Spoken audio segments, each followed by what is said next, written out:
ESPN.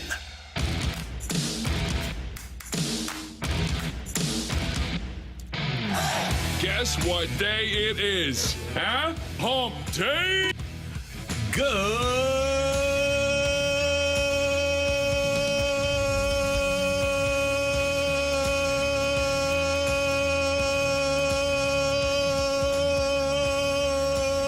morning, everyone. Fama-lama ding-dong. Happy Hump Day from the opening drive on 101 ESPN in St. Louis, where it is 7 o'clock. Your time check brought to you by Collection Jewelers, an officially licensed Rolex jeweler, with Brooke Grimsley, Danny Mack, Matthew Rocchio. I'm Randy Carricker. Great to have you with us. And it is great to be a St. Louis Cardinal fan today. By the way, second alert weather, excessive heat warning today throughout the day until 7 o'clock tonight. We have a high of 97 degrees this afternoon, and apparently it's going to feel like it's like 170. So be careful out there. Second alert weather on 101 ESPN. Is all that heat coming from last night with Tommy Pham and his return? Oh, you knew that's where I was going with this. Man, all right, that was super cheesy. Super cheesy, but Tommy Pham back with the Cardinals. I cannot believe that happened. Or should I be shocked that happened? That was like Hollywood happening right there in that moment. His first at-bat, pinch hitting in the 5th inning, and it was a grand slam. I thought the 5th inning and the grand slam highlighted the whole inning, but that was Cardinal baseball in a nutshell. You had, at that point, Mason Wynn moving over Ciani after his bunt base hit and a stolen base, and left-handed at-bats against Bradford in the 5th. They have struggled against lefties all season long, and then the bench looks a lot different with Tommy Pham, 471 the slug against left-handers. So I thought it was kind of a Cardinal way, if you will, to play the game. It was kind of a flashback to old times, bunting, stolen bases, generating offense, and then you get the capper with Pham hitting the grand slam. Tommy Pham does not appear to be the sort that would choke up easily, but with the standing ovation, and then after the home run when he got the curtain call, he was definitely choked up a little bit. And then after the game with Jimmy the Cat, he was. But a classic photo taken in the dugout, too, after he hit the grand slam. And he's a guy that just brings, and Dan, you've been around the team with and without Tommy Pham, he just brings a different vibe to a ball club. He wants to win, and he is competitive. And so many of the players, and I've talked to some people down there, there were players that single-handedly asked to go get Tommy Pham. They wanted him to be a part of this team, and whether you like him or not, he's going to bring that edge, and you need an edge. And I think he walks into a clubhouse, too, that already kind of takes care of itself. You know, the pitching staff takes care of a lot of there. I think Carpenter has helped out. I think Crawford has helped out from those I've talked to. But you bring in an edge, and there's nothing wrong with that. Having a position player, and we talked about this a little bit yesterday, that so outwardly hates losing. Everybody loves winning. But Tommy Pham is a guy that hates losing and will display that after a loss. And I don't think everybody on this team, in part because they're just so young, feels that way. And you're keeping guys in check. Yeah, right. I mean, that's what you're talking about, is that if you veer off course a little bit, he's going to be one of the first guys that gets in your face and says, we're not doing this. And I love it. I loved it in his time here in St. Louis. I knew him very well, know him very well. Not like he died. So know him very well. And he did get stabbed. He did, but he survived. He came back. And he'd been in some fights, but he's survived. And here he is making it a great moment. And it's a kind of moment that maybe energizes a fan base and energizes that team, too. So it's a very, very big moment so far in this season. It energizes the clubhouse. I mean, even looking at all the reactions in the dugout there, I mean, everybody was pumped up. Even Paul Goldschmidt, who is very stoic. He's very in the moment in the game. I don't know if you guys saw him. Super fired up after that. And, of course, Ollie Marmol, the manager for the Cardinals, he's fired up as well because he's been really limited, to your point, Dan, of what you're talking about with his bench, especially against left-handed pitching, and he finally got the right-handed bat that he wanted. Man, what a cool moment. From the second he stepped onto the on-deck circle, you can hear the crowd starting to get into it, and once they said his name, the place went nuts. And for your first at-bat back home, to do what he did today was special, man. You could tell. I mean, the players loved every second of it. Our fans were really into it, and we got a right-handed bat we can use, man. So yeah, welcome back, Tommy. Right-handed bat you can use, man. You could just tell how excited Ollie was to have him back. Yeah. And here's the thing, too. If he starts hitting, he's going to play against right-handers, too. Yep. And they're going to say, the best guy plays down the stretch. If you got the hot hand, and it's not like the numbers were so bad right-handed. They're just not as good of when he was facing left-handers. So if he starts swinging the bat well, and we're putting the cart before the horse here, but, would he be back in the lineup today? Probably. I believe you're facing a lefty, so that makes sense to put him back in the lineup and see what you get out of him. Before the game, the Cardinals did take care of that roster spot by moving Dylan Carlson. We all expected that he would get moved, and a lot of us thought Tampa Bay would be the logical spot. Carlson does go to Tampa in exchange for right-handed reliever Sean Armstrong, who's been around for 10 years. I didn't realize he'd been around for 10 years. Hasn't had a great year for the Rays this year, but in the past has been excellent and is a fresh arm. I think one of the keys is that the guy's only thrown in 38 games this year. I think the numbers don't jump out to you, of course, this year, unless you're talking about jump out, and not exactly the best way. But to your point, Randy, I think if you look at last year's number, and maybe that's what they're hoping for here, a 1.38 ERA and 52 innings pitched. So maybe he could at least get back to form in that sense in the bullpen. It's hard to believe. Dylan Carlson was the number 9 prospect overall in baseball at one point, and then you get him for a reliever that's been around for 10 years. Man, You're doing him a favor. You're saying to Carlson, and I've been saying this for 2 years. I said it on this show. If you're a really good team, Dylan Carlson is a 4th or 5th outfielder. And I truly believe that. But now that he goes to a less pressurized situation, it wouldn't surprise me if he gets his career going again, because he's going to play every day. Expectations maybe not as high. I'm sure he is feeling pressure with the way that he was playing and performing. He wasn't producing. So it's a precipitous fall, man, to be the number 1 overall prospect in baseball and then get shuttled out by the Cardinals with, and I don't disagree with what they did. I think you had to get him out of here because you had Nootbaar, Burleson, Ciani, Donovan, and Pham. Someone had to go. So you're going to send him to the minor leagues? Probably not.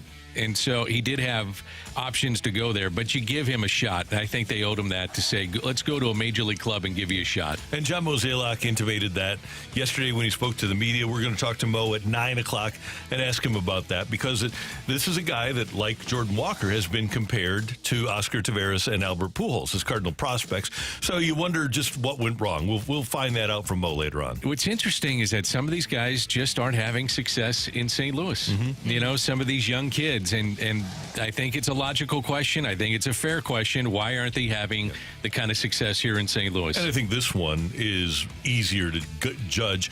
He played 158 games when he was the 3rd in the Rookie of the Year voting in 2021. He hasn't been healthy since. It's That's always a big been part of something. Yeah. I think it's the injuries. I think the injuries really mounting up, the opportunities as well. And so now he gets to go somewhere. And by the way, it seemed like Dylan Carlson, just based off of his comments the past few days, was really open to the idea of having a fresh start somewhere else, which there's a lot to that. I think so. And I think the injuries, as you mentioned, piled up.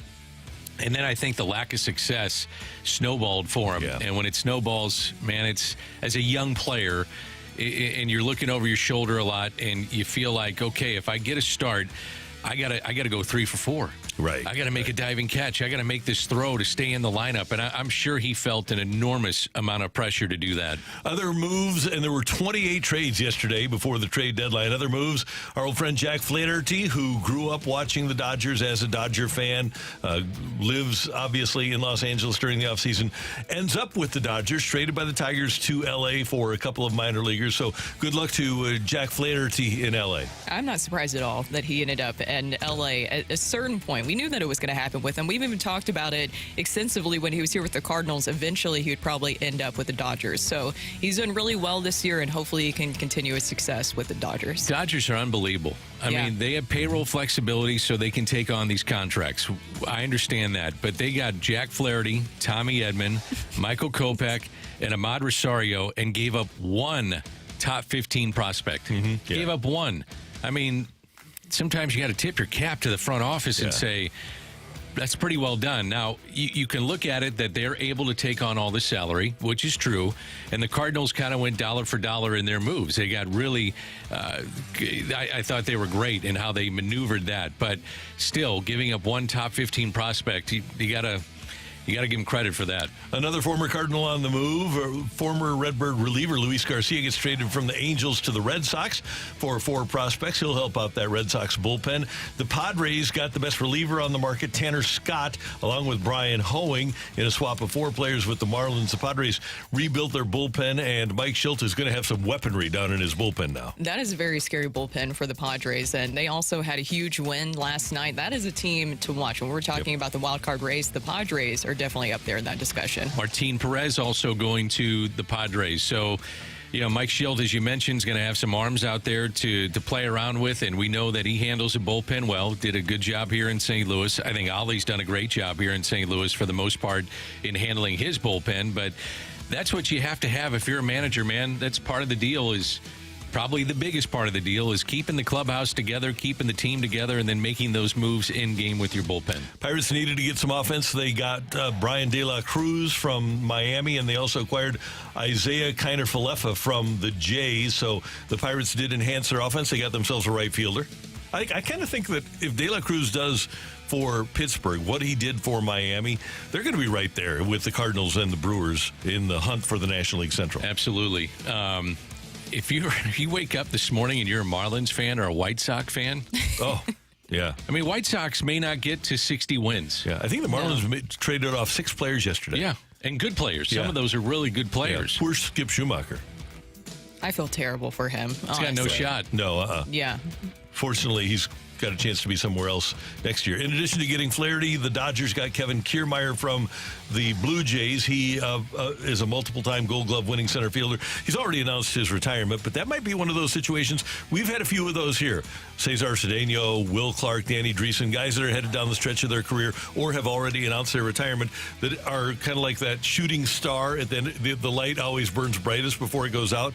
Maybe Kiermaier will be that guy for the Doyers. Tommy Pham may be that guy for the Cardinals. Yeah. I like that idea a lot, especially with what you saw last night. I think that he could be that guy for the Cardinals. I mean, Tommy Pham is 36. Yeah. It's not like he's in the prime of his career and was looking for a job in spring training. So this is something to build on for him and think about next year too, and trying to get that deal with whomever he wants to get it with or try to get a deal with. But that's something too. The jolt for an older player, it's a big deal to go to a pennant race. One other baseball note, the Orioles today are scheduled to bring Jackson Holliday back up to the majors. He's been dominant at AAA. And the USA basketball team plays South Sudan at 2 o'clock this afternoon, and I believe that's on Big NBC. If it's not, shame on Big NBC. And it better be live. Yes, yeah, it right. should. Better be live. Going back to former Cardinals, by the way, Paul DeJong also moved to the Royals yesterday, so hopefully things will work out really well for him. And Garrett Crochet with the White Sox did not get moved yesterday. Are we surprised by that at all? I am. I understand the comments backed off all the teams, but still, you could have him, you could probably convince him, hey, man, we're going to need you down the stretch, so push it a little bit. You may not want to go to the limits that you're talking about, but, I think that we can get to you to next year and beyond because of the controllable years with him. I thought he would get moved as much as they're moving so many of their players. But top 100 prospects got moved at this deadline. So if you have to give up prospects and then pay him, that's probably not something that most teams want to do. You want to do the rental so that you either want to do money or prospects, not both. But I think if you get Crochet, you were going to have to do both money and prospects. But you got the years of cost control, which is so big. I mean, that is one of the assets of an asset that people look at. Just give me years. Give me years under our umbrella to see if we can make this thing happen. We are off and running on this edition of the Opening Drive on 101 ESPN. We do have John Mozeliak at 9 o'clock. And then at 9:30, Adam Wainwright's going to join us. He's getting ready for fantasy football. He's doing some singing. He's going to be at the Missouri State Fair, as a matter of fact, next month. So that'll be fun. We'll talk to Wayno about that and more at 9:30. Next up, though, it is Wednesday, it is Hump Day, and it is Ask Uncle Randy Day. So all you need to do, if you have a question about life in general, text in 314-399-9646. Yo-ho. 399. Yo-ho. Dan's ahead of the game. Ahead of the game. Got a little jump this morning. Love it. Ask Uncle Randy is next here on 101 ESPN.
for Uncle Randy? Let him dive into his infinite well filled with wisdom to find you answers. Text 314-399-9646. It's Ask Uncle Randy on 101 ESPN.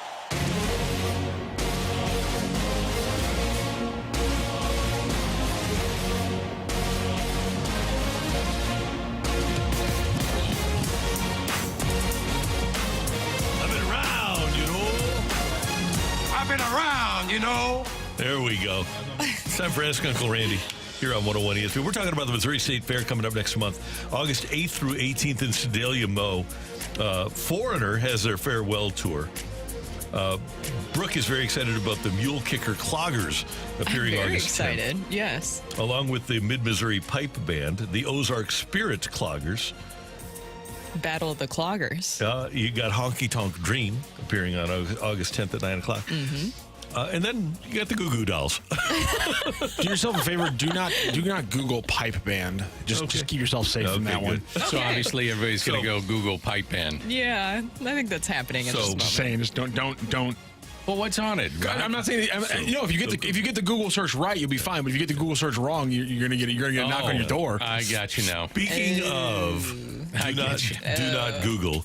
When Michelle and I first started this show back in 2020 during the pandemic, we were doing a lot of what we thought were creative things. We did a look back at the great Cardinal postseason appearances of all time. We did a lot of interviews with, where are they now? And one of the things that Michelle wanted to do is start a book club. Oh no, about not baseball. this story. Don't do this to Michelle. Well, she laughs now. And so we were deciding on a name. I said, why don't we just call it the Carricker and Smallman Book Club? And she said, no, we need to have a little bit more than that. Let's call it the Baseball Book Club. Okay, let's do that. We'll just call it the BBC, and people can join us online on social media by doing hashtag BBC. People start texting immediately. She's a Whovian. She likes Doctor Who. She loves the British Broadcasting Company. People start texting and immediately, Michelle, no. Yes, and for those who don't know, just don't look at the hashtag. Don't bother. Don't Google all those things, please. So anyway, don't Google the other thing that Matthew just said too. The Benedict Cumberbatch Sherlock Holmes show is my favorite. Okay, there you go. There you go. All right, what do we got on Ask Uncle Randy today? On the text line, 314-399-9646, 314-399. Yo!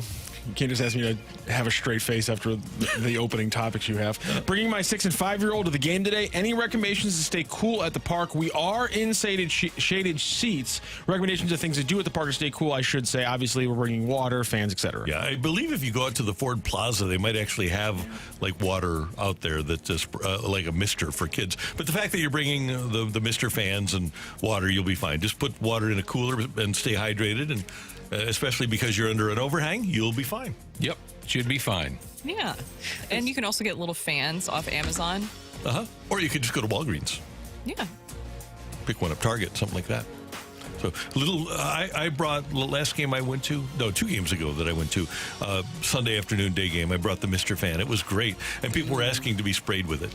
Have you seen the ones that people wear where it's around their neck? Yeah. The fans? I wonder how those work. You think they're good? A lot of people use them, so I assume so. Maybe somebody can text in and tell us. Yeah.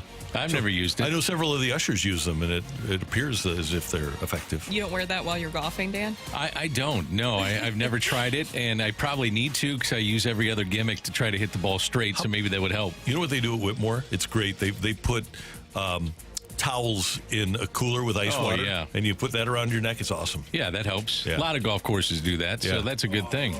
My friends at Whitmore do it, so I want to give them a little shout out. That's a great move. Dear Uncle Randy, my wife has friends who are always trying to go on double dates. I don't particularly like them. They are very opinionated on food, and that annoys me. How should I play this out? Well, if they're so opinionated on food, I would say, yeah, I'll be happy to go on a double date, but let's go. We have to go to my restaurant.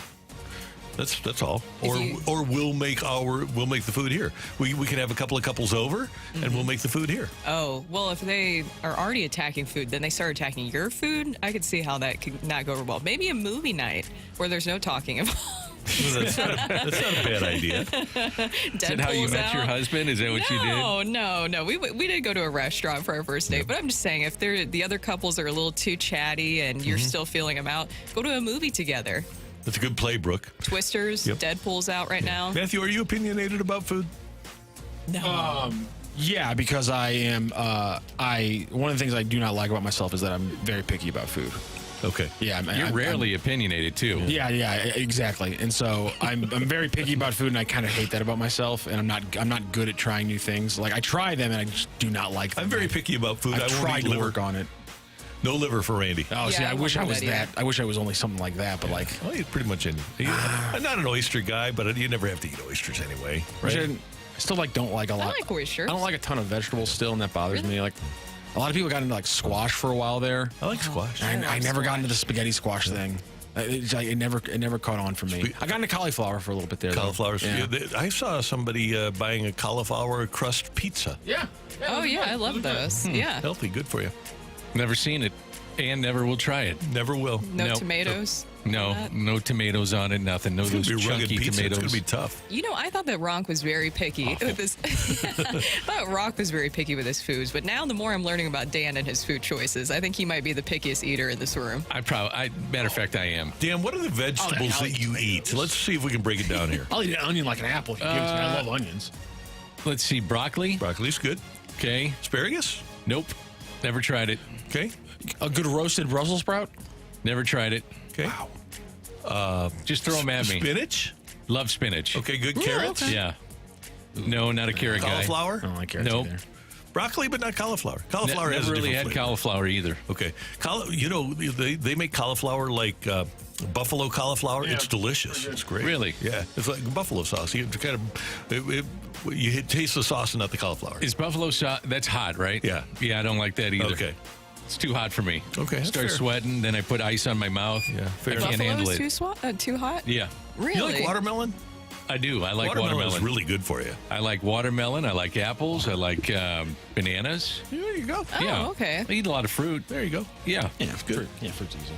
Uncle Randy, I have a shared bank account with my wife, and we suck at saving. My buddy and I have been wanting to go to a Chiefs game for a few years now, but I cannot save enough to buy my ticket. So my question is, would it be wrong to open a separate savings account that she doesn't have access to and send $5 to $20 every paycheck without her knowing? Obviously, if needed for a major emergency, I'd pull it out. No, that's not a problem.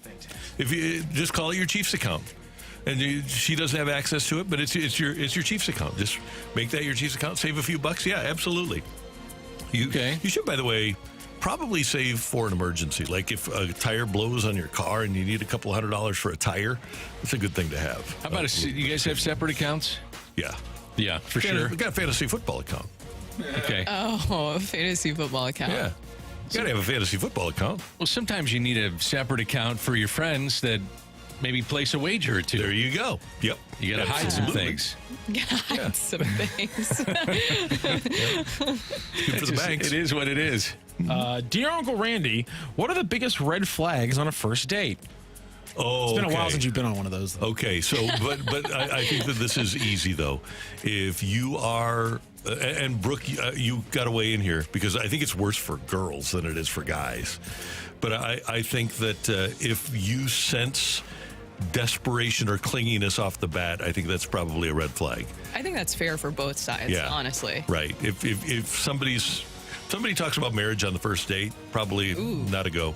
That's Or a giant kids. red flag. Yeah, kids on a first date. Yeah, not a Yeah, not a I go. think you just got to keep things pretty simple on the first date. But if they're, to your point, if they're like very like pushy about marriage and all that stuff that early on, of course you want to know if the intention to date is to marry, Yeah. right?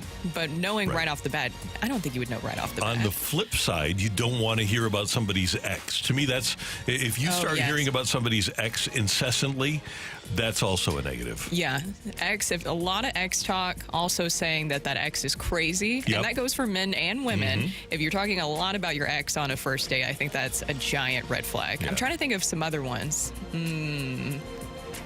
Yeah, asking how much money you have. I mean, if they're rude, Yes. if they're rude to the person you're getting food, or like the That's a good one. bartender or waiter, if they don't tip well, if they don't reach for the check. I'm paying. If they tell you they don't, But I need a faux reach. With all due respect to Matthew, if they tell you they don't like dogs. I like dogs. Stop that. Don't just throw that in there. But you don't think they, with all due respect. but you don't think they have souls. So That's there's different than that. not liking me. I don't think humans do either. I like humans. So, whoa, Jesus. Whoa, what is? All right. What a name to bring up. Yeah.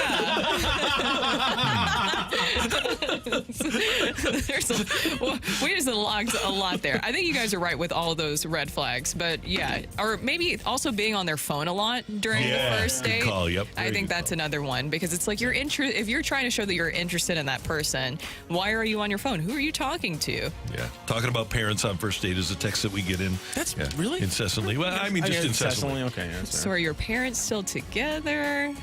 Did the marriage go well? Were Yeah, things we don't need to rocky? know all that. Yeah. First date. Doing a first therapy Yeah, session on the don't first wanna know date. that. Good one on the text line. Chewing with your mouth open. Yeah.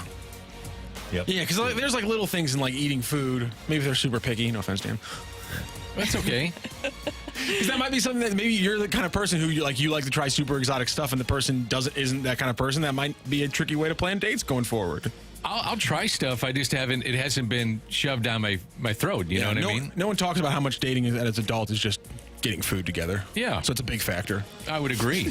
Take it or leave. Oh, not take it or leave. Excuse me. I'm going to ask Uncle Randy. I hate the NFL since it wasn't even written there. I hate the NFL since the Rams moved. If I end up moving to Nashville, should I take on the Titans as my team or stick to hating the NFL? Take the Titans on. There Oh, you go, sorry. bro. I know that this was for Randy, but yeah, take the Titans on. Yeah, it's you do you. My thing is with the NFL, I don't do business with them to the best of my abilities. The problem is that they work with like Bristol Myers, who has everything, and General Mills, who has everything. That's a deep dive. You go that far with it. Yeah. But I try not to do business with the league. But what I do is consume their product without buying their product, which in my own little way helps. But their product is really good. The problem is the business people. So, would you buy a ticket, or do you want to get that comped? No, I don't buy tickets. Have you bought a ticket since the Rammies left? I have not, no. Yeah. But you've been to some games. I've been to games free. Yeah. Okay. But I don't, I've been to use press passes or got tickets from friends. The Titans are getting a brand new stadium, so it'll be a lot of fun to go over there. This team should be exciting this year. You have Will Bill Levis, Callahan. baby. You have Jeffrey Simmons fighting radio hosts in Yeah. Nashville. I mean, there's a lot going on, so all you could about. go check that out. Yeah. Can I read one more? Yeah, sure. All right, dear Uncle Randy, my ex-boyfriend just moved back to town, and previously we had a very tumultuous relationship. He was so sweet on one side, but also a bit on the wild side. Strip clubs, altercations, but that dangerous side always drew me in. Also, he matches left-handed pitching. Should I take a stab at it again? Yes. Yes. Oh, what's the last one? Take a stab at it again. That's such a good one. Marcelo Zuna is not back. Oh. Oh, man. So, Yeah.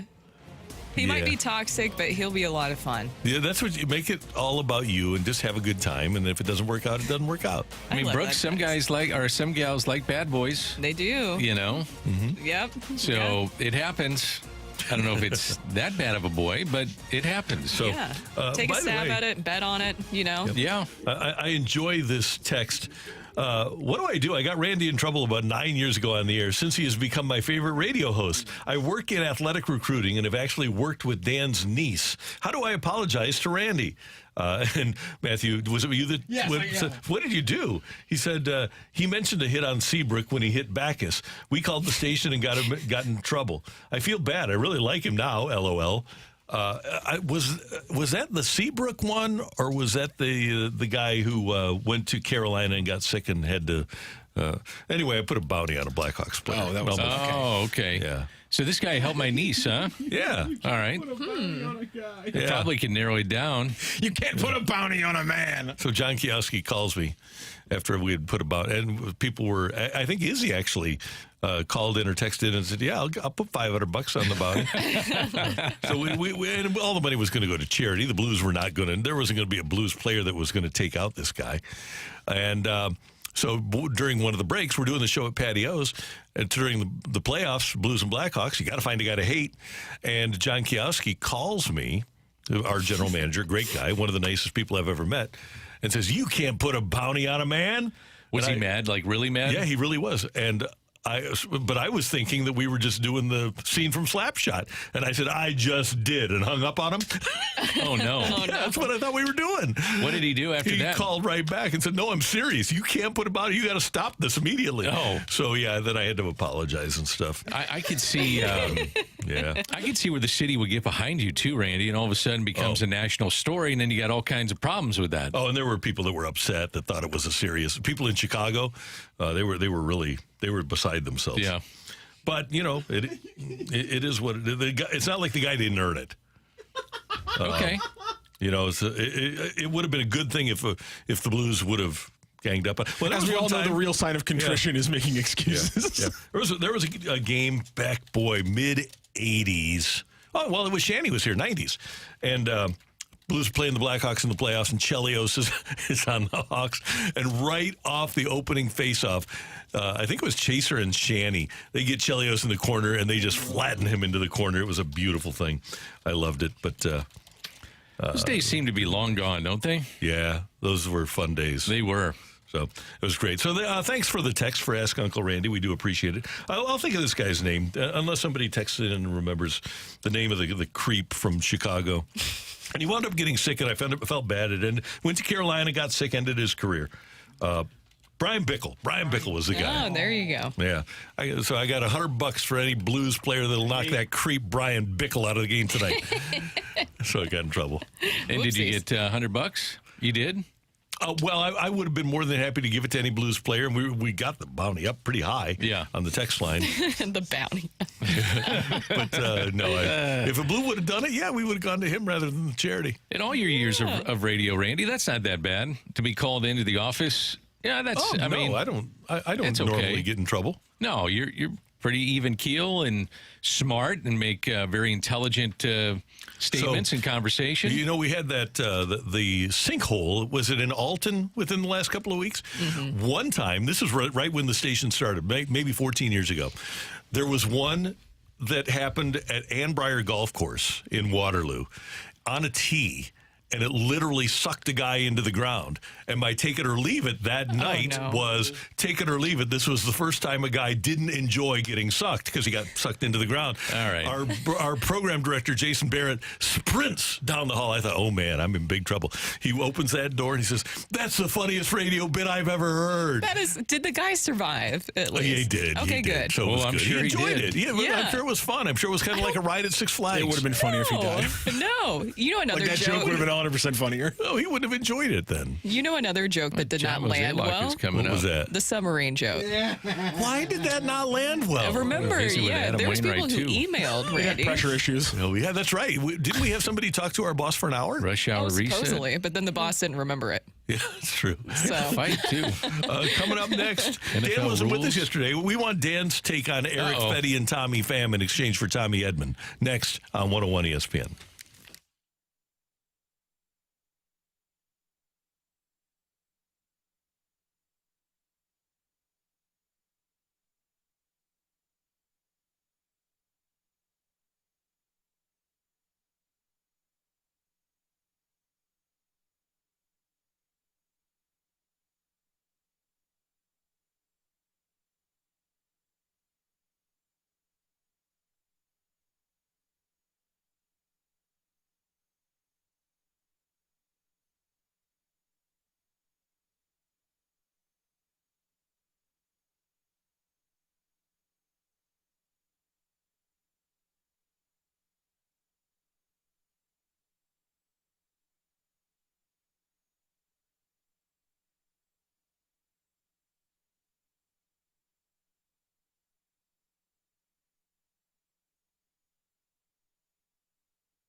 This is Rocky with your Sports Center update, driven by Johnny Londoff Chevrolet and Johnny Londoff Autoplex. Last night, the Cardinals get back in the winning column with an 8-1 win over the Rangers. And of course, the big storyline from the game is Tommy Pham's late grand slam that put the Cardinals up that final mark 8-1, and they'll be back in action today. It's an afternoon game for the Cardinals, and it'll be Andrew Heaney, the lefty, facing off against the call-up for the Cardinals yesterday, Michael McGreevy. Heaney on the season is 4-10 with a 3.77 ERA. And just a quick programming edit here on the show. John Mozeliak, president of baseball operations for the St. Louis Cardinals, will join the show coming up at 8:15. That is your Sports Center update, driven by Johnny Londoff Chevrolet and Johnny Londoff Autoplex. See them at londoff.com. Chevy, together we drive.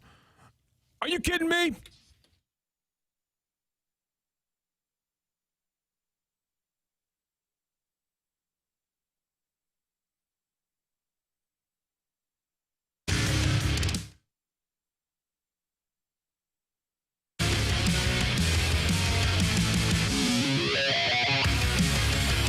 Told you, John Mozeliak now at 8:15 here on 101 ESPN. The Cardinals did make the trade yesterday with the Tampa Bay Rays, sending Dylan Carlson on his way to Tampa, and the Cardinals acquired right-handed pitcher Shawn Armstrong the day before. And Brooke and I talked about this yesterday, and Dan, you weren't here. The Cardinals made the move, sending essentially Tommy Edman to the White Sox for Tommy Pham and Eric Fetty, who will start for the Cardinals on Friday in Chicago. It was a multiplayer deal. It could wind up being a 10-player deal between the three teams when all is said and done. Michael Kopech and Edman wind up going to the Dodgers. They wind up getting a lot of skill and talent for their club, and the White Sox get multiple prospects. What was your take on the Monday Cardinal deal?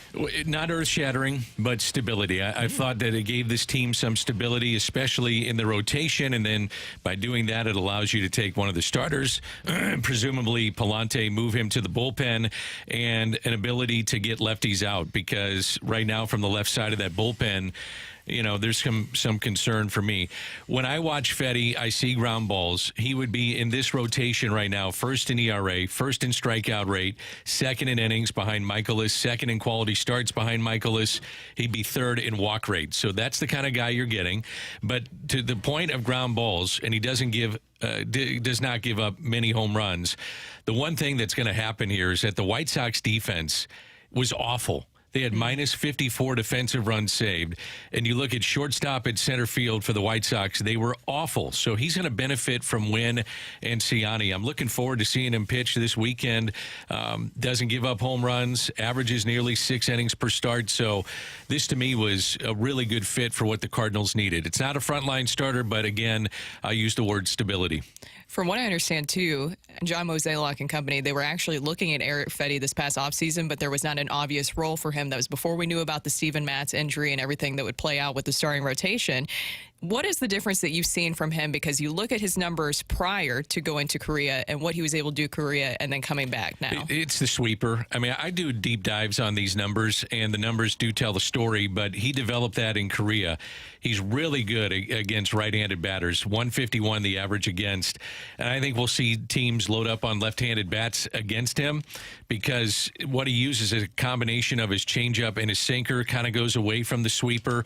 And I think you'll see teams trying to get the best of him is load up with left-handed bats. But when a righty's up, you're going to see plenty of them. He's dominant. I mean, he's outstanding against them. And the key is going to be the innings. The Cardinals are in need, even with the innings that they're getting out of their starting pitching. Because of the wear and tear on the bullpen, they need innings out of the starters. And if he can give them an average of 6, if he can give you a quality start most of the time, if he can give you a quality start as often as Miles Michaelis has for the last couple of months, then you've really got something. And look at the rotation right now. It was not good in July. I mean, you could make a case that Palante should stay in the rotation. You can. I would say that's not going to happen. It hasn't been confirmed yet, at least not to my knowledge. But I can make a case that Andre Palante should stay in the rotation. He had so much soft contact against him the other night. It's not a true measure of just how well he's pitched. He's pitched very, very well in the rotation. And the addition of Tommy Pham, of course, we've touched on that and what he did last night, the heroics that he's able to bring to this team, and a much-needed right-handed bat, which is one of the things that was on the checklist for the Cardinals, and you see why. Yeah, 471 slugging percentage against left-handed pitching. So I don't know about you guys, but in watching the game last night, it just looked like a different bench. He makes this look like a different bench. And so you get Carlson out of there. And that was one of the right-handed compliments that they had coming off the bench, and he just wasn't getting the job done. And in Major League Baseball, I know it's cruel, but either you do or you don't, and he wasn't doing it. So I like Pham, but I like what he brings to the team, as we talked about before, and we're going to talk a lot about it throughout the next couple of months. He just brings an edge.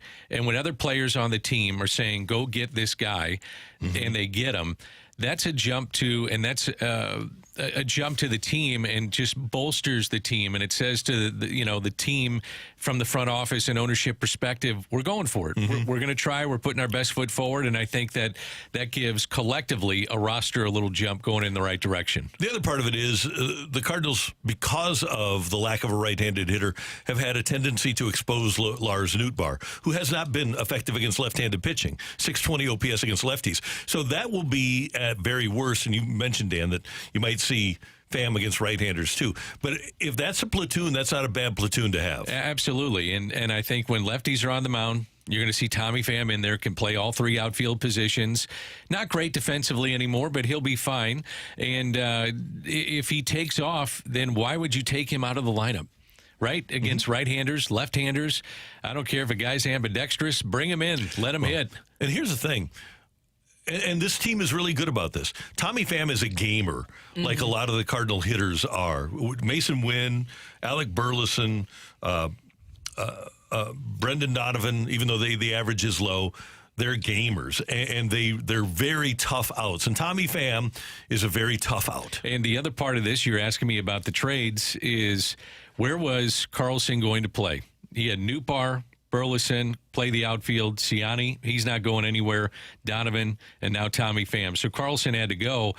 And with Tommy Edman, Swiss Army knife, you already got that. You've kind of got that already in Brendan Donovan. So for a guy that didn't play, and he hasn't played all year, and I wonder if there are some underlying factors that the organization was frustrated that he wasn't. I mean, I'm sure they were frustrated that he had not gotten himself on the field, which is something to think about too. And one other note about Tommy Pham, and we mentioned this yesterday, Dan, and it's just the way the Dodgers do business. He'll be a better player with the Dodgers. Tommy Edman. Tommy, I messed that up all day yesterday. I do too. Yesterday, people were asking me about it, and I was talking Pham and Edman. I was messing it all up. Yeah, and Edman is just, he's a fit there. He's Kike Hernandez, Chris Taylor, Muncy, when they got Turner, the guys that can play multiple positions that are, for whatever reason, better with the Dodgers, and I would guess that Edman will fit right in. And I think of Rojas. Yep. I think of Mookie Betts, can go to second, can go to short, can go to the outfield.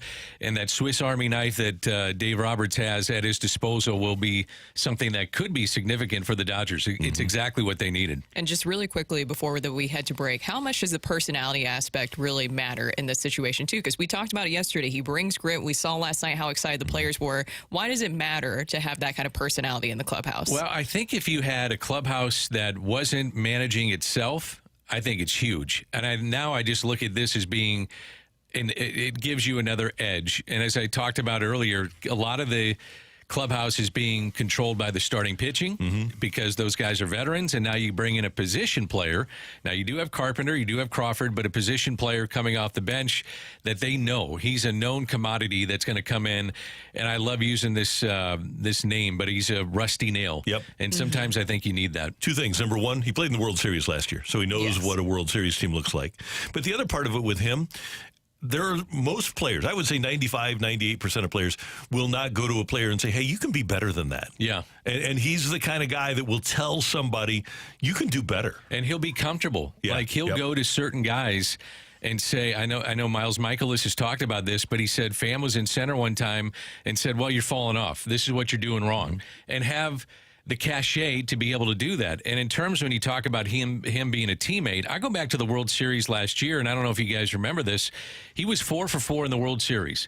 Had a chance to go 5 for 5.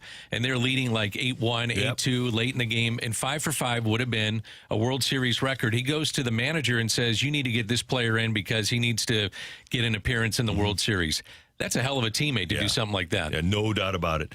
That's Dan. That's Brooke. I'm Randy. Coming up, get your text into the Air Comfort Service text line for Tioli, 314-399-9646, 314-399. Yo-ho! Take it or leave it. Coming your way on 101 ESPN.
Hey, if you work with my friends at Chesterfield Fence and Deck today, give them a call, 800-300-4054, or set up an appointment on the web at chesterfieldfence.com. Mention me, Randy Carricker, and get 48 months interest-free financing on whatever you get done by Chesterfield Fence and Deck. They have beautiful cedar and vinyl fences. I have a vinyl privacy fence from Chesterfield Fence and Deck, a white one that I'm very happy with. It's perfect. It's a lifetime product. They told me it would be, and it's been fantastic. But they also have fantastic decks, and they have this Vecca deck vinyl decking with a gorgeous gray pewter that has beautiful variation throughout for a more natural look. That's a new color this year at Chesterfield Fence and Deck. Plus, you can get a custom sunroom or screen room from Chesterfield Fence and Deck. They'll come out, they'll come to your house, provide you a free, no-obligation project design, and tell you what they're going to do, take all the measurements, and then give you some ideas with their photo gallery of jobs that they've done previously. It's a great company to work with. They're A+ rated by the Better Business Bureau. I use them, and you should use Chesterfield Fence and Deck too.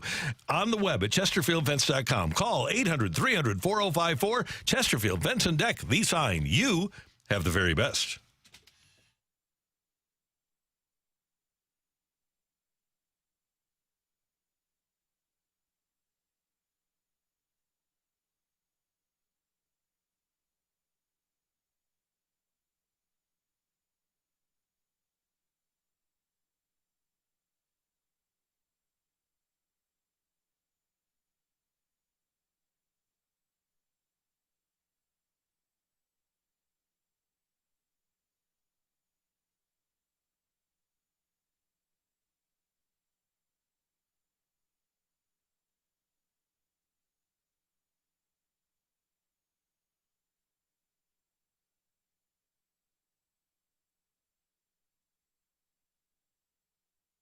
Packing. That's my final offer.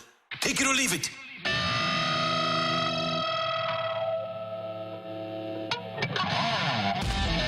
You guys like controversy? Sure.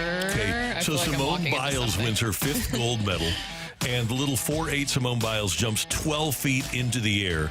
Take it or leave it, Simone Biles has surpassed JJK as the best female athlete of all time. Whoa. She got the most gold medals now. She does. I don't like doing that kind of comparison. So that's said it was where the controversial. controversy is coming in. We need a take. Can't they be goats in their own regards? Yes, they can, but still, somebody's got to be best. I'll take it. Can I say tied for first? Then it's not controversial. I don't. You didn't. That's why I'm looking for controversy. I don't like controversy. Yeah. I'm Different taking it. eras. Matthew's grunting You'll over take there. it. Take Okay. it. I just Obviously, took it. 100%. It's obvious. She's inventing moves that no one else will ever do. All due respect to a lot of other incredible Olympians out there, they didn't reimagine the sport in that kind of way. By the way, this is with all due respect to Katie Ledecky, whose sensational FloJo was great in her own right. Babe Zaharias was great. I think Simone's the best. Simona is fantastic. And Oh, and by the way, you should have left it right away because of Serena. okay. Well, she had 4 gold medals. Most of those were doubles. I love But all the Serena, majors, but if we're best- talking about Olympics, I was just saying best female athlete of all time. best female athlete of all time. Yeah. Oh, I thought you were talking about specifically with the Olympics I in did that too. regards. No. Okay. Okay. Yeah, well, she's the best female Serena's, athlete. that might be a little bit biased for me, but I have to give Simone a lot of credit. It's hard to just do that comparison. I incredible. hate doing that stuff. amazing. Yeah. Did you guys watch it? Yeah, here's what I was wondering. At 4'8", with as fast as she is, could she play in the NFL? Probably not at 4'8". But who could tackle her? There's guys that run as fast as she does. Yeah, but she's so small. They just get lower. I don't know how you get lower than 4'8". I mean, we got to get Jonathan Owens on. Yeah, there you go. Oh, yeah, he was over there. He was taking notes. Did you guys notice that during it? Yeah. You used to do some of that stuff. Yeah, take it or leave it. Mike Trout, I don't know if you guys saw this, had another setback in his rehab stint. So take it or leave it. We will not see Trout back this season. I'm going to take that. Take it. And it's going to wind up being what some will say is a wasted career. Yep. I hate saying that. And I say right now he's probably in the Hall of Fame, but you also look at championships as how to define a player. He's going to wind up with none. Right. And just one postseason appearance, and they were swept out of that. And it's not a good thing because he's such a great player. He is. And they got good years out of Albert, and they had Shohei Ohtani. That's inexcusable. That is awful organizationally. When you don't win a playoff game with 10 years of Mike Trout, when 9 of those were spent with Albert Pujols, and you had Ohtani for a couple of those, that is inexcusable. And you knew what you had to do, which was invest into pitching, Yep. too. Well, that's the thing. So they decide they don't want to spend $320 million on Garrett Cole, so they spend $240 million on Anthony Rendon, who's maxed out, by the way, at 38 games. I think this is the 4th year of his, let's see, 19, 20, 21, 22, 20. This is the 5th year of his contract. He's maxed out at 38 games played with the Angels. Awful. Take it or leave it. Okay. Let's see. Dylan Carlson reestablishes his career in Tampa Bay. I'm going to take that. I think he will. Now, reestablish can be defined differently by many, but I think what I mean by that would be an everyday player. Now, they're going to give him a chance to be an everyday player, but then it's going to be up to him, incumbent on him, to put up some numbers to justify him playing every day. May not be great numbers, may not be huge numbers, but enough to reestablish his career as an everyday player. Yeah, I'll take that. Okay, so in 2021, he was 3rd in National League Rookie of the Year voting. He had a 780 OPS, and he had 53 extra base hits. Take it or leave it. He has at least a couple of those years in Tampa. I would take it. Yeah, I'm going I'll to take it that. too. And it's not as pressurized of a situation. Yep. Yeah. He is the clear candidate of a change of scenery guy. Yeah. Just right. wipe the slate clean, go to a different organization, different eyeballs on him. Tampa Bay has been great in identifying talent and getting the most out of it, so it seems like it would be a perfect fit. And he doesn't turn 26 until October. He could be the centerpiece. He could be the face of their new stadium there. Yeah, that's a good very point. true. Do you think it also could be a comp similar to Lane Thomas, how he went to a less pressurized situation with the Nationals and found success when he was able to get consistent playing time? And that's what I was saying before. I think when you don't have success, or when you do, it snowballs. And when he didn't make that play the other night against Washington, Yeah. it was like, oh, man. And he had one against Pittsburgh earlier in the week. That's right. And to me, it just shows a guy that had to distractions, probably knew he was going to get traded. Behind the scenes, his agent is probably working that as well to make sure that he gets out of St. Louis and has a chance to play every day. So, and I don't blame the Cardinals for this one. It's a thing that happened. It happens in baseball, and you can't stop the injuries, and that's ultimately what stopped his Cardinal career. I would say the same thing about Tyler O'Neill. It just wasn't going to work out anymore here in St. Louis. Matthew, let's get a couple of texts on. Take it or leave it. You want Jordan Walker sitting next to Tommy Pham as soon as possible. I'll take it, yeah. Yeah. Can he fix his swing? Yes. Okay. If he could fix his swing, then I'd say yes. Yeah. I'll tell you, and then maybe have Matt Carpenter on the other side just to, Sure. really work through it with him. My only concern would be just so many people in his ear. Yeah. I hope that they can just get one voice. I would love for it to be Matt Holliday, but if it's Jack Clark, great. If it's Mark McGwire, great. But they've said that he needs to gear himself towards the offseason. Hope they get a guy with one voice to get him. And similar, by the way, all those guys have some similarities to Jordan Walker. They're all big, starting with that. I would hope the Cardinals can just get him into a situation where he's listening to one voice. And the other thing, too, even if he puts up numbers down the stretch here, and that would be the production they're looking for, is it beneficial for him to come up again? With all the glut of outfielders that they have right now, I think if he has success in the final couple of months here, then you just leave him alone. Yep. You say, go into the offseason feeling good about what you did.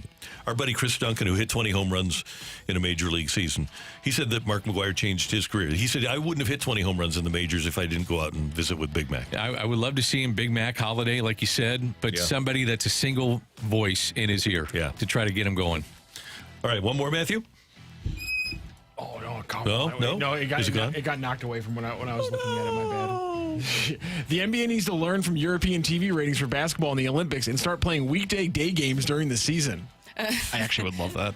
I'll totally take that. Weekday day games? Yeah. There's no way it happens, but man, if No, I got it makes all the sense in if the I world. was just at home and I got to turn on a basketball game at 2 p.m., I'll have to leave it. I understand why it'd be convenient maybe for us since we get off a little bit earlier, okay? But I imagine it'd be harder for other people who are working during Play that time. a noon game in America that starts at 7 o'clock in Europe and take over that European gambling That's a good point, situation. too. I'm with Brooke. Everybody seems to be working from 9 to 5. Not everybody, but majority of people.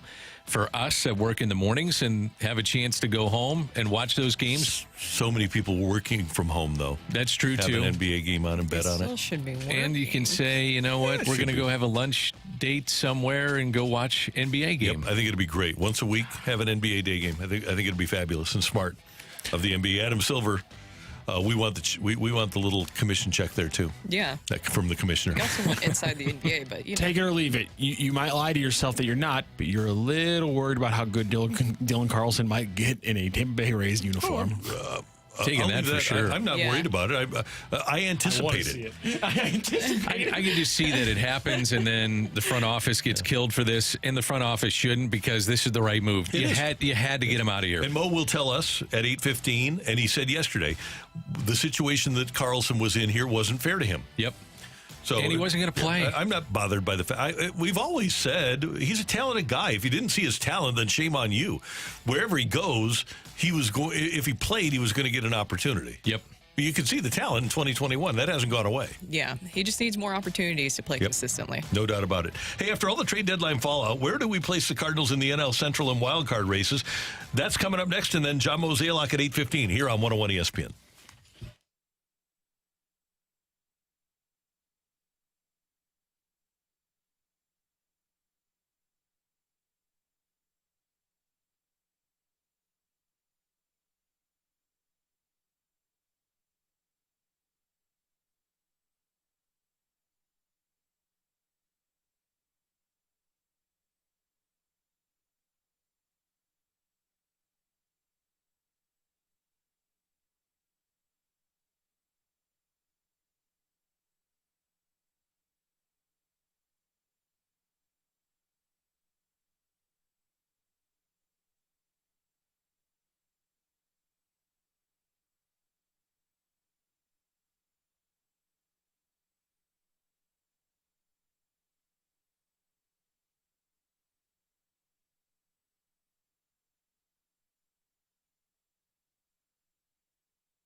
There are so many great things happening at my friends at Together Credit Union. If your home needs repairs, maybe an update or a remodel, and you don't want to pile on debt, Together Credit Union has their interest-only home equity line of credit. With Together Credit Union's interest-only home equity line of credit, you can borrow up to 90% of the current equity in your home and pay interest-only monthly payments for the first 10 years.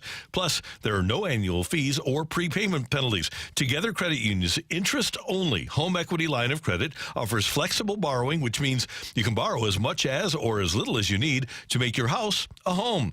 And you can pay your balance at any time during the draw period and then borrow it again, which puts you in control of your finances. To learn more about Together Credit Union's interest-only home equity line of credit, stop by a branch or visit togethercu.org. And don't forget, when you open your next checking account, to get the Together Credit Union City SC debit card. It's fantastic discounts at City Park, plus express entry into City SC games, all from Together Credit Union, federally insured by the NCUA.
On the day's top stories, it's the Opening Drive's Fresh Take.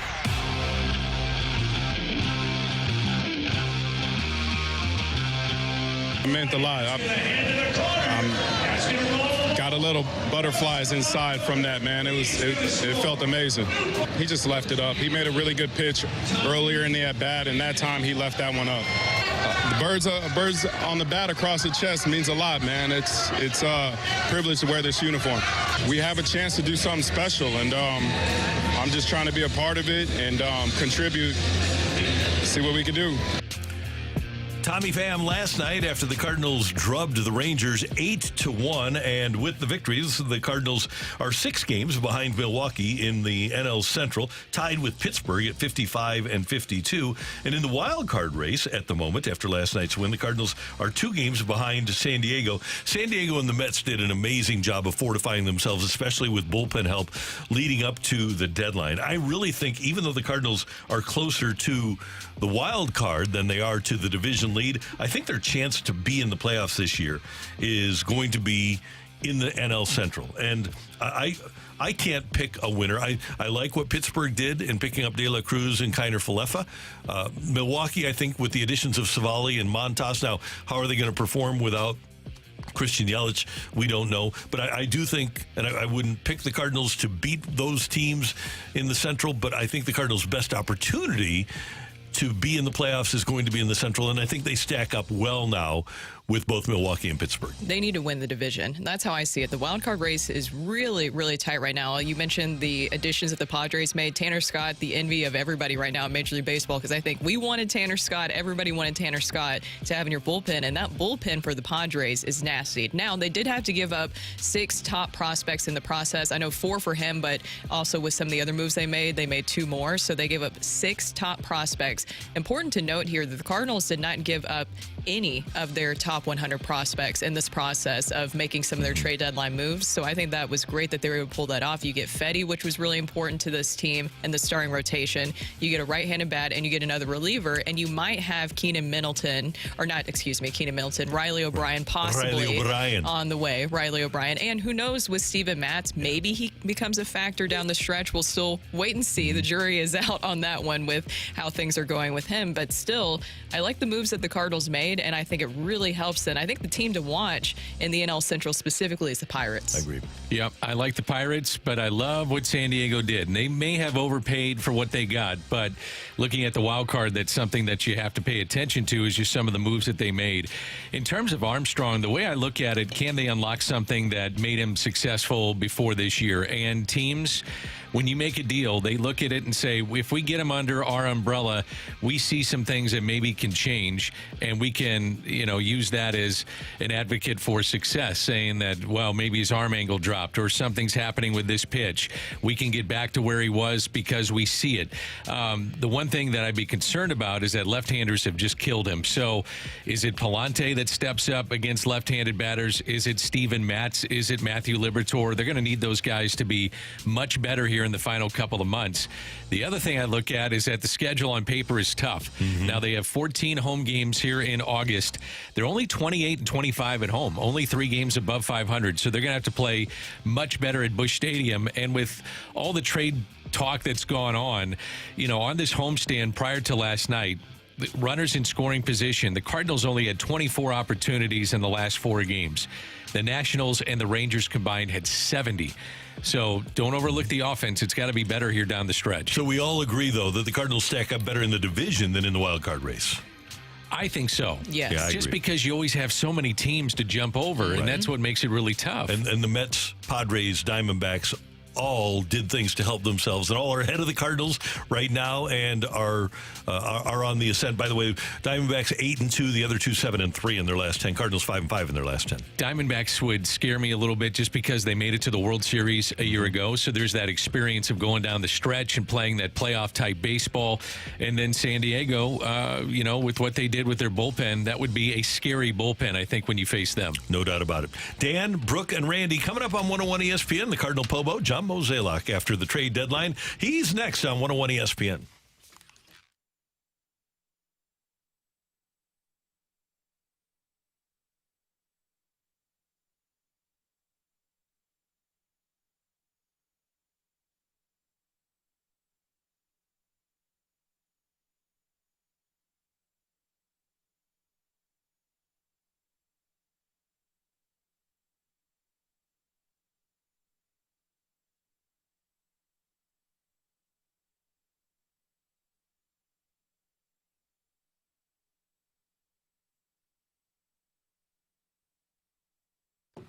Hey, when is your birthday? Here's some exciting news from Schnucks. You can have your birthday donut when your birthday shows up, and you have the Schnucks Rewards app. Schnucks wants to celebrate with the Schnucks Rewards members with a free, freshly baked donut on your birthday. It's all part of the new personalized perks in the Schnucks Rewards app. And to get the free donut, all you have to do is add your birthday to your rewards profile in the Schnucks Rewards app. And when your birthday rolls around, just clip the free donut coupon in the Schnucks Rewards app and redeem the coupon at checkout. The coupon is good for your entire birthday week, so no worries if you can't make it into the store on your special day. Make sure you get your birthday freebie by downloading the Rewards app and adding your birthday to the profile today. And don't forget, when the Cardinals hit a home run like they did last night, Tommy Pham giving you a free donut. It's dingers for donuts at Schnucks. Whenever the Cardinals hit a home run, head on into Schnucks with your Schnucks Rewards app the next day, and you get a free donut from Schnucks. And all you have to do is download the Schnucks Rewards app.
Acá viene. ¡Vamos! Batazo elevado, profundo. Jardín central derecho. La pelota se va. ¡La pelota! ¡Se fue! ¡Se fue! ¡A la historia! Tommy Pham de regreso a casa. Y así lo reciben los aficionados y él les paga de esta manera. Grand Slam Tommy Pham. Paulo and Benji last night on the Spanish broadcast as Tommy Pham came back home with a grand slam against the Texas Rangers. The trade made on Monday, Tommy the hero on Tuesday, and the man who orchestrated the deal, the Cardinals president of baseball operations, John Mozeliak, joins us now on the Celebrity Line on 101 ESPN. Mo, good morning. How you doing? I'm doing well. Good morning, guys. That must have made you feel good when you saw that ball go over the fence.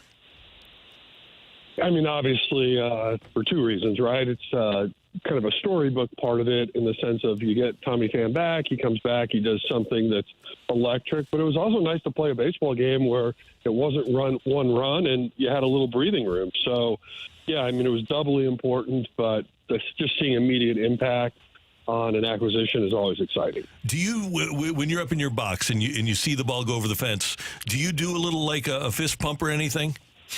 Oh, yeah, we smiled. Yeah, okay. That was, you try not to have too much emotion in that box because you never know who's looking at you. But, yeah, that was exciting. And like I said, I mean, we've played a lot of tight games this year, and to have someone come in and just make an immediate impact, that's awesome. Yeah, it was a very exciting night to have Tommy Pham back. And not only do you get a much-needed right-handed bat, which this team really needed, especially off the bench, but also Tommy Pham brings more than just that to the clubhouse, doesn't he?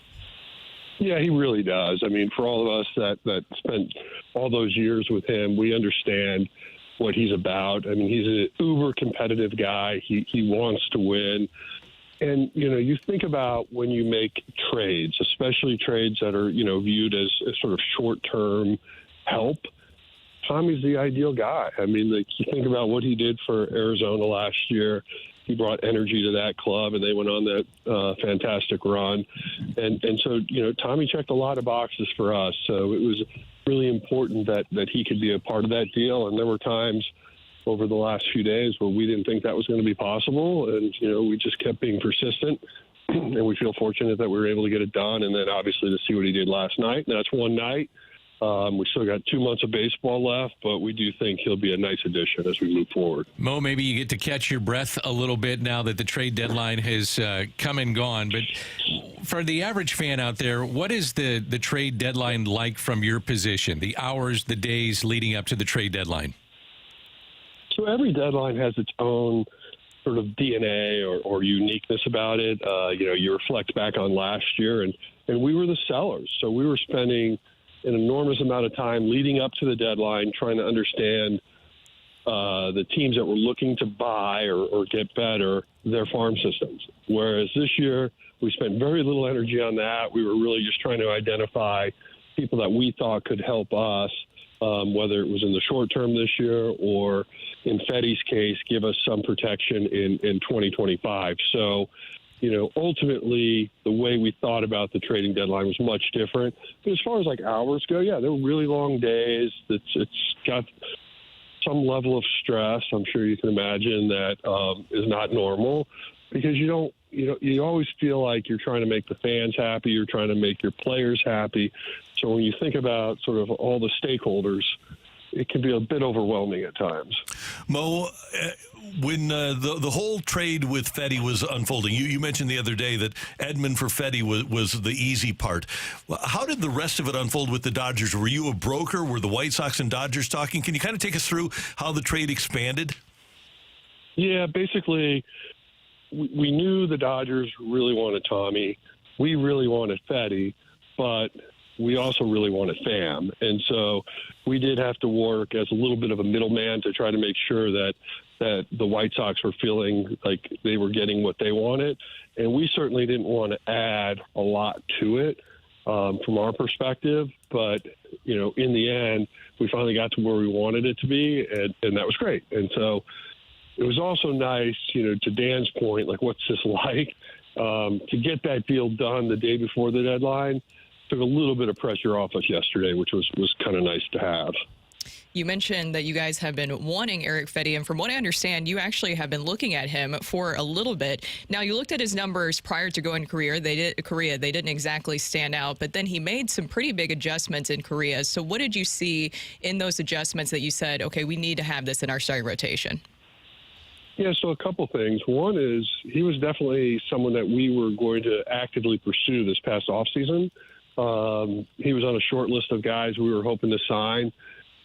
When you think back to the offseason, when we were able to get Gibby and Lynn done, and then shortly after that, Sonny, all of a sudden we felt like we got our 3 starters. So we obviously didn't pursue Fedde. But prior to that, I definitely met with his agent at the GM meetings, and we thought we were going to engage. And from a timing standpoint, we didn't. But, I think baseball as a whole is getting a lot better at understanding performance in the KBO and Japan in terms of how it translates over here in the States. So our confidence on what that looks like is a lot higher. And then also just the adjustments he's made as a pitcher, and adding that sweeper pitch is something that's making a lot of pitchers more successful, and he's one of them.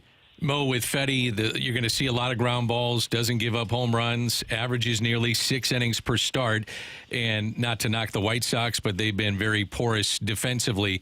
When you think about that and how he fits into St. Louis and the defense that you have, in particular a guy like Arenado, Wynn, in center, Michael Ciani, how do you think that translates with that defense behind him, and even more of a positive when you bring in Fedde into the fold? Well, that's certainly the hope. When we were looking at his situation, what he was dealing with from what was behind him to adding him, it's almost like when you think about taking a pitcher that's having a lot of success in the American League East, you kind of assume they'll do okay in the National League Central. And so we do feel like he'll get a bump, and hopefully he can give us those innings, because that's ultimately what we need. We're definitely at a point right now where a lot of our starters are getting tired. So we got to make sure that we added depth to make sure we have that protection, let guys catch their breath, and then, ultimately be able to go into August and September strong. With Armstrong, do you feel the same way about a reliever pitching in the American League East and now coming to the Central and trying to unlock something with him? Yeah, and I think we saw it with Kittredge. These are guys that the one thing I like about when you get relievers from Tampa is they're not role dependent. They understand that they might be called upon at any point in the game, and they're fine with it. And I think that's a great characteristic. And in Armstrong's case, I just feel like when you look at what we have right now, and there's no doubt Roy Cross pitched really well for us. Leahy, I think, is establishing himself as a major league pitcher. But you'd always just want to have some more flexibility, just another arm. And that's ultimately why we were looking for a right-hand reliever. So when you take a step back, we went into this deadline hoping to get a starter, hoping to find a right-handed bat, and hopefully to find a right-handed reliever. And we were able to do that. Mo, with Dylan Carlson, you said in late 2019, and this is a direct quote, I hate to do this, but Carlson is the Albert Pujols or Oscar Taveras type. Easy question, maybe a complicated answer, but what happened? I was wrong.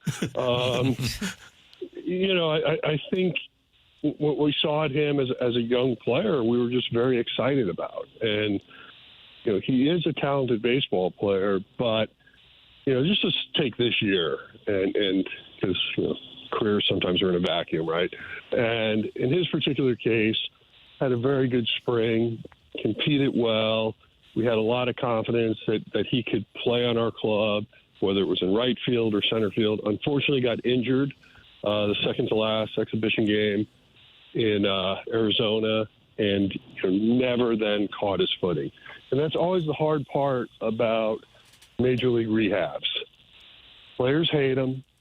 They feel like they're too long. But in the end, guys that take advantage of their time on their rehab end up getting their timing, usually come back and are more successful. And, this one we rushed, and in hindsight, we didn't do anybody a favor. So, look, he's a talented guy. Hopefully a change of scenery helps him. But ultimately, when you're looking at where we are and really the Rubik's Cube of our outfield, it was just going to be really hard to get him playing time moving forward. A lot of fans haven't seen Michael McGreevy, and he'll make a start today. What can you tell us about him, Mo? Yeah, it's exciting. Obviously, a young man that, geez, I better be careful of my quote here, right? Because Randy might pull it up 4 years from now. He's a guy that has had to evolve as a pitcher. When drafted, ground ball machine, strike thrower. That's been his profile throughout his minor league career.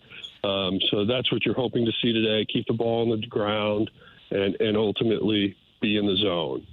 If he does that, he'll be successful. There's no doubt that it's not like that overpowering stuff, but he is somebody that will touch 94, 95 from time to time. And for today, I just hope he can keep the ball on the ground and get us deep into this game and give a little bit of that bullpen a blow. And if that works out, I'll be super happy. But great young man. I think he has a really bright future in the big leagues. And excited he gets this opportunity. It's always fun when it's somebody that you draft and develop and they show up here. So it's cool. Mo, you just touched on the bullpen there. How is the progression going for Riley O'Brien and for Steven Matz, who are working their way back from injuries? Do you see them being a factor in the bullpen at some point this season? Yes. So let's start with O'Brien. He's going to pitch this week. Ultimately, I think Saturday, Sunday, we're hoping he can do a back-to-back. And then from there, we'll just evaluate where he's at. But we're seeing the velocity return. We're seeing him have no repercussions in terms of, like, after he pitches, he feels good. So that's all encouraging. And then Matt's will do his first rehab appearance tomorrow.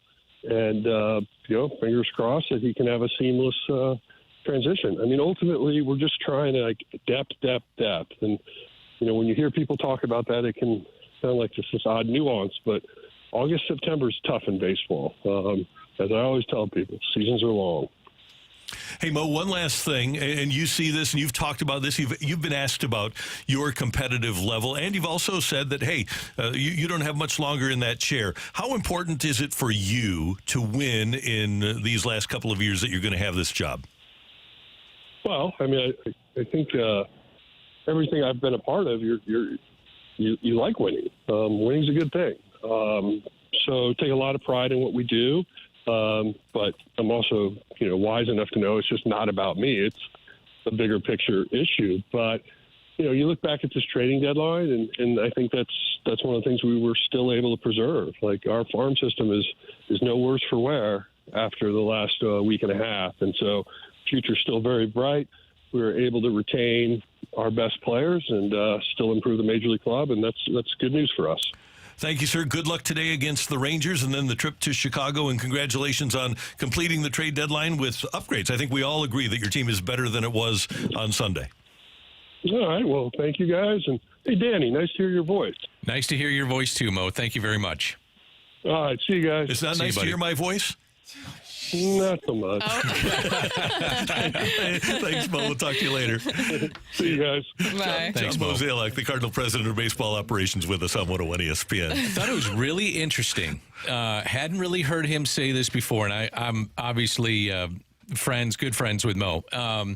And we talk a lot about behind the scenes and what's happening and how you go about trade deadlines and things of that nature. I really found it interesting about how you trade, number one, with an American League East team, and then how the relievers are used with Tampa Bay. Mm-hmm. And you can kind of plug and play those guys. So that's something to consider when you think about what happens with Armstrong here and going down the stretch. Can they unlock something, but also gives them depth in their bullpen? I don't know what you guys took away from the interview, but that was something that was really interesting to me. Really good point. Yeah, and hopefully the best for Dylan Carlson and Tommy Edman. It's always hard in that process, too, where you lose two guys that were drafted and developed by the team and had been in your organization and had impactful moments, especially in the organization. But they also didn't lose any top 100 prospects in this process. And I think that he does deserve a lot of credit for that. Would you say on the first day of spring training, those were your top two center fielders?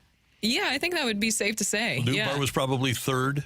I don't even think Michael Ciani was a part of the equation in any way. Ciani might have been fifth because Victor Scott was clearly ahead of Ciani. So might have been number 5, and here he is as your starting center fielder. I mean, Ciani, to me, was going to get sent down. Yeah. I thought he was just a stopgap for a little bit, and you bring him in late innings, can plug him into right, left, center, all that stuff. And in terms of the most surprising things that have happened this year, I'd put Carlson maybe number one. No, I'd put Walker number one. I'd put Carlson at this point now with Tampa Bay probably two. And the emergence of Michael Ciani, which allowed you to do some of the things that you're doing with the previous two that I just mentioned. His emergence in Major League Baseball has been nothing short of shocking to me. I mean, I knew a little bit about him, but he got a chance and he made the most of it. So give him credit. Yeah, they deserve a lot of credit. A lot of these young guys who really stepped up when you really needed them with all the injuries that have happened this year. Let's give Ciani a better number than 63, okay?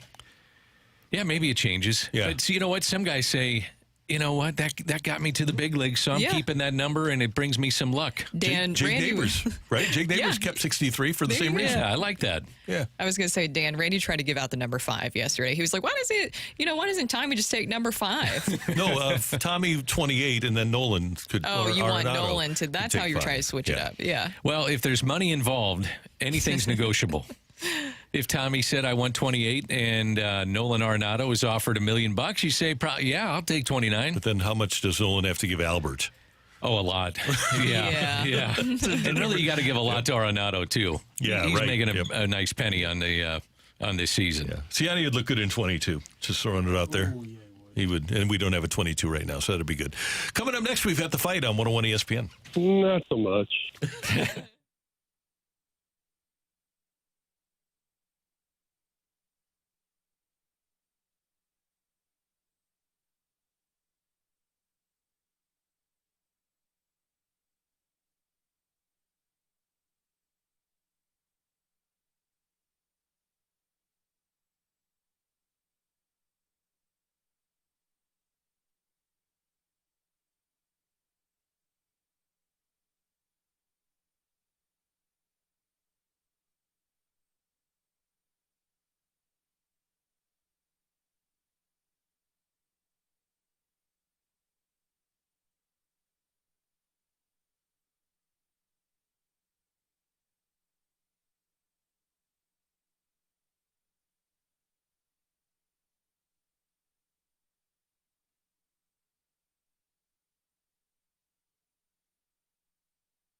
Hey, are you thinking about selling your home? Check this out.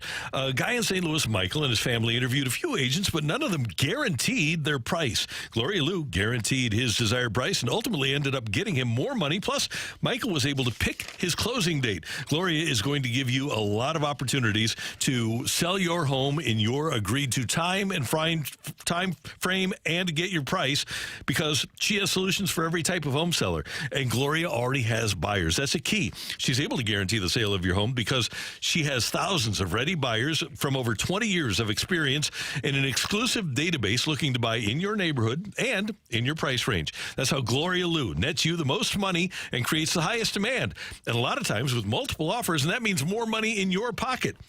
All you need to do to get started is call Gloria Lou at 314-325-6888, 314-325-6888, or visit GloriaHasTheBuyers.com. As always, Gloria and seller must agree on price and possession date. To learn more, visit GloriaHasTheBuyers.com.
This is Rocky with your Sports Center update, brought to you by Saliga Heating and Cooling. The Cardinals yesterday trounced the Rangers 8-1, and Tommy Pham comes back in a big way with a pinch hit grand slam to make that final score. Cardinals will be back in action today as they try to win this series with an afternoon game, 1:15 p.m. It'll be Andrew Heaney for the Rangers, 4-10 on the season with a 3.77 ERA for the lefty. And he will face off against a call-up for the Cardinals, the rookie Michael McGreevy.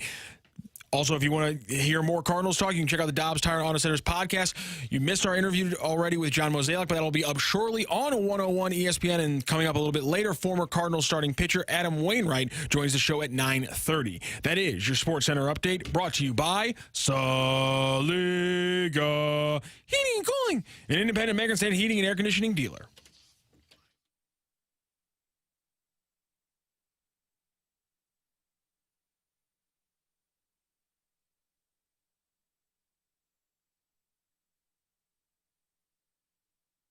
Listener, and in the blue corner, the undisputed king of morning drive, please welcome Randy Carricker.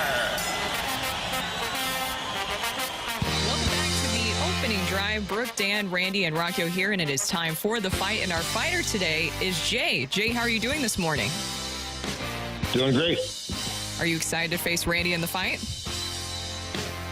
Yeah, I know I'm one. He beat me a year and a half ago. I missed a Lou Brock question on his 3,000th hit, and that's my wife's favorite player. He got a hit off of Dennis Lamp, and I knew it was a Cub pitcher, and I took the wrong guy. You know? Oh, well, now here's your chance for redemption. You ready for question number 1, Jay? I'm ready. All right. Which player's number was the first that the Cardinals retired? Was it Bob Gibson, Sam Musial, or Rogers Hornsby? Rogers Hornsby. Final answer there, Jay? Final answer. All right. When the Astros took down the Cardinals in the 2005 NLCS, despite the Pujols home run in Game 5, which Astro won the NLCS MVP award? Was it Roy Oswalt, Andy Pettitte, or Morgan Ensberg? I think it's Roy Oswalt. On to question 3. Who played the most games in a St. Louis Rams jersey with 185 games played? Was it Jeff Wilkins, Orlando Pace, or Isaac Bruce? Boy, I'll go with Isaac Bruce. Okay, on to question 4. Here we go. Since 2000, only one pitcher has passed the 100-win mark for the Redbirds. Obviously, it's Waino at 200, but who is the second person on that list with 95 total Cardinal wins in their career since 2000? Was it Lance Lynn, Chris Carpenter, or Matt Morris? Well,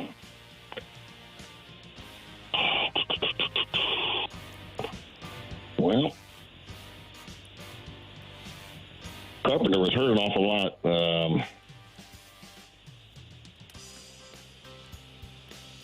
But I'll go with Chris Carpenter.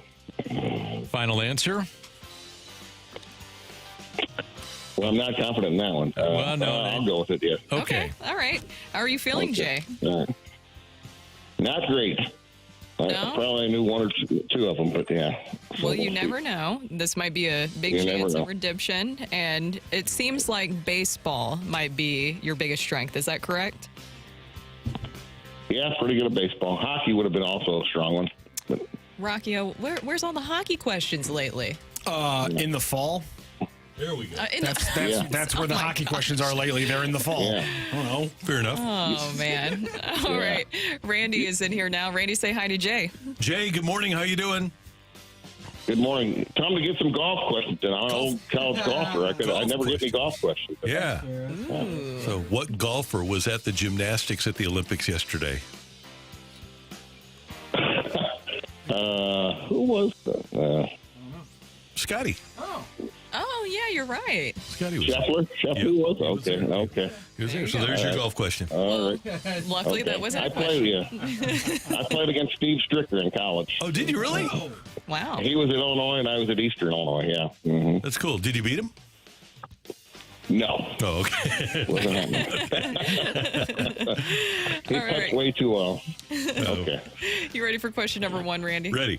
Which player's number was the first that the Cardinals retired? The first number that the Cardinals retired, I'm thinking, was probably Stan the Man. Hornsby didn't have a number.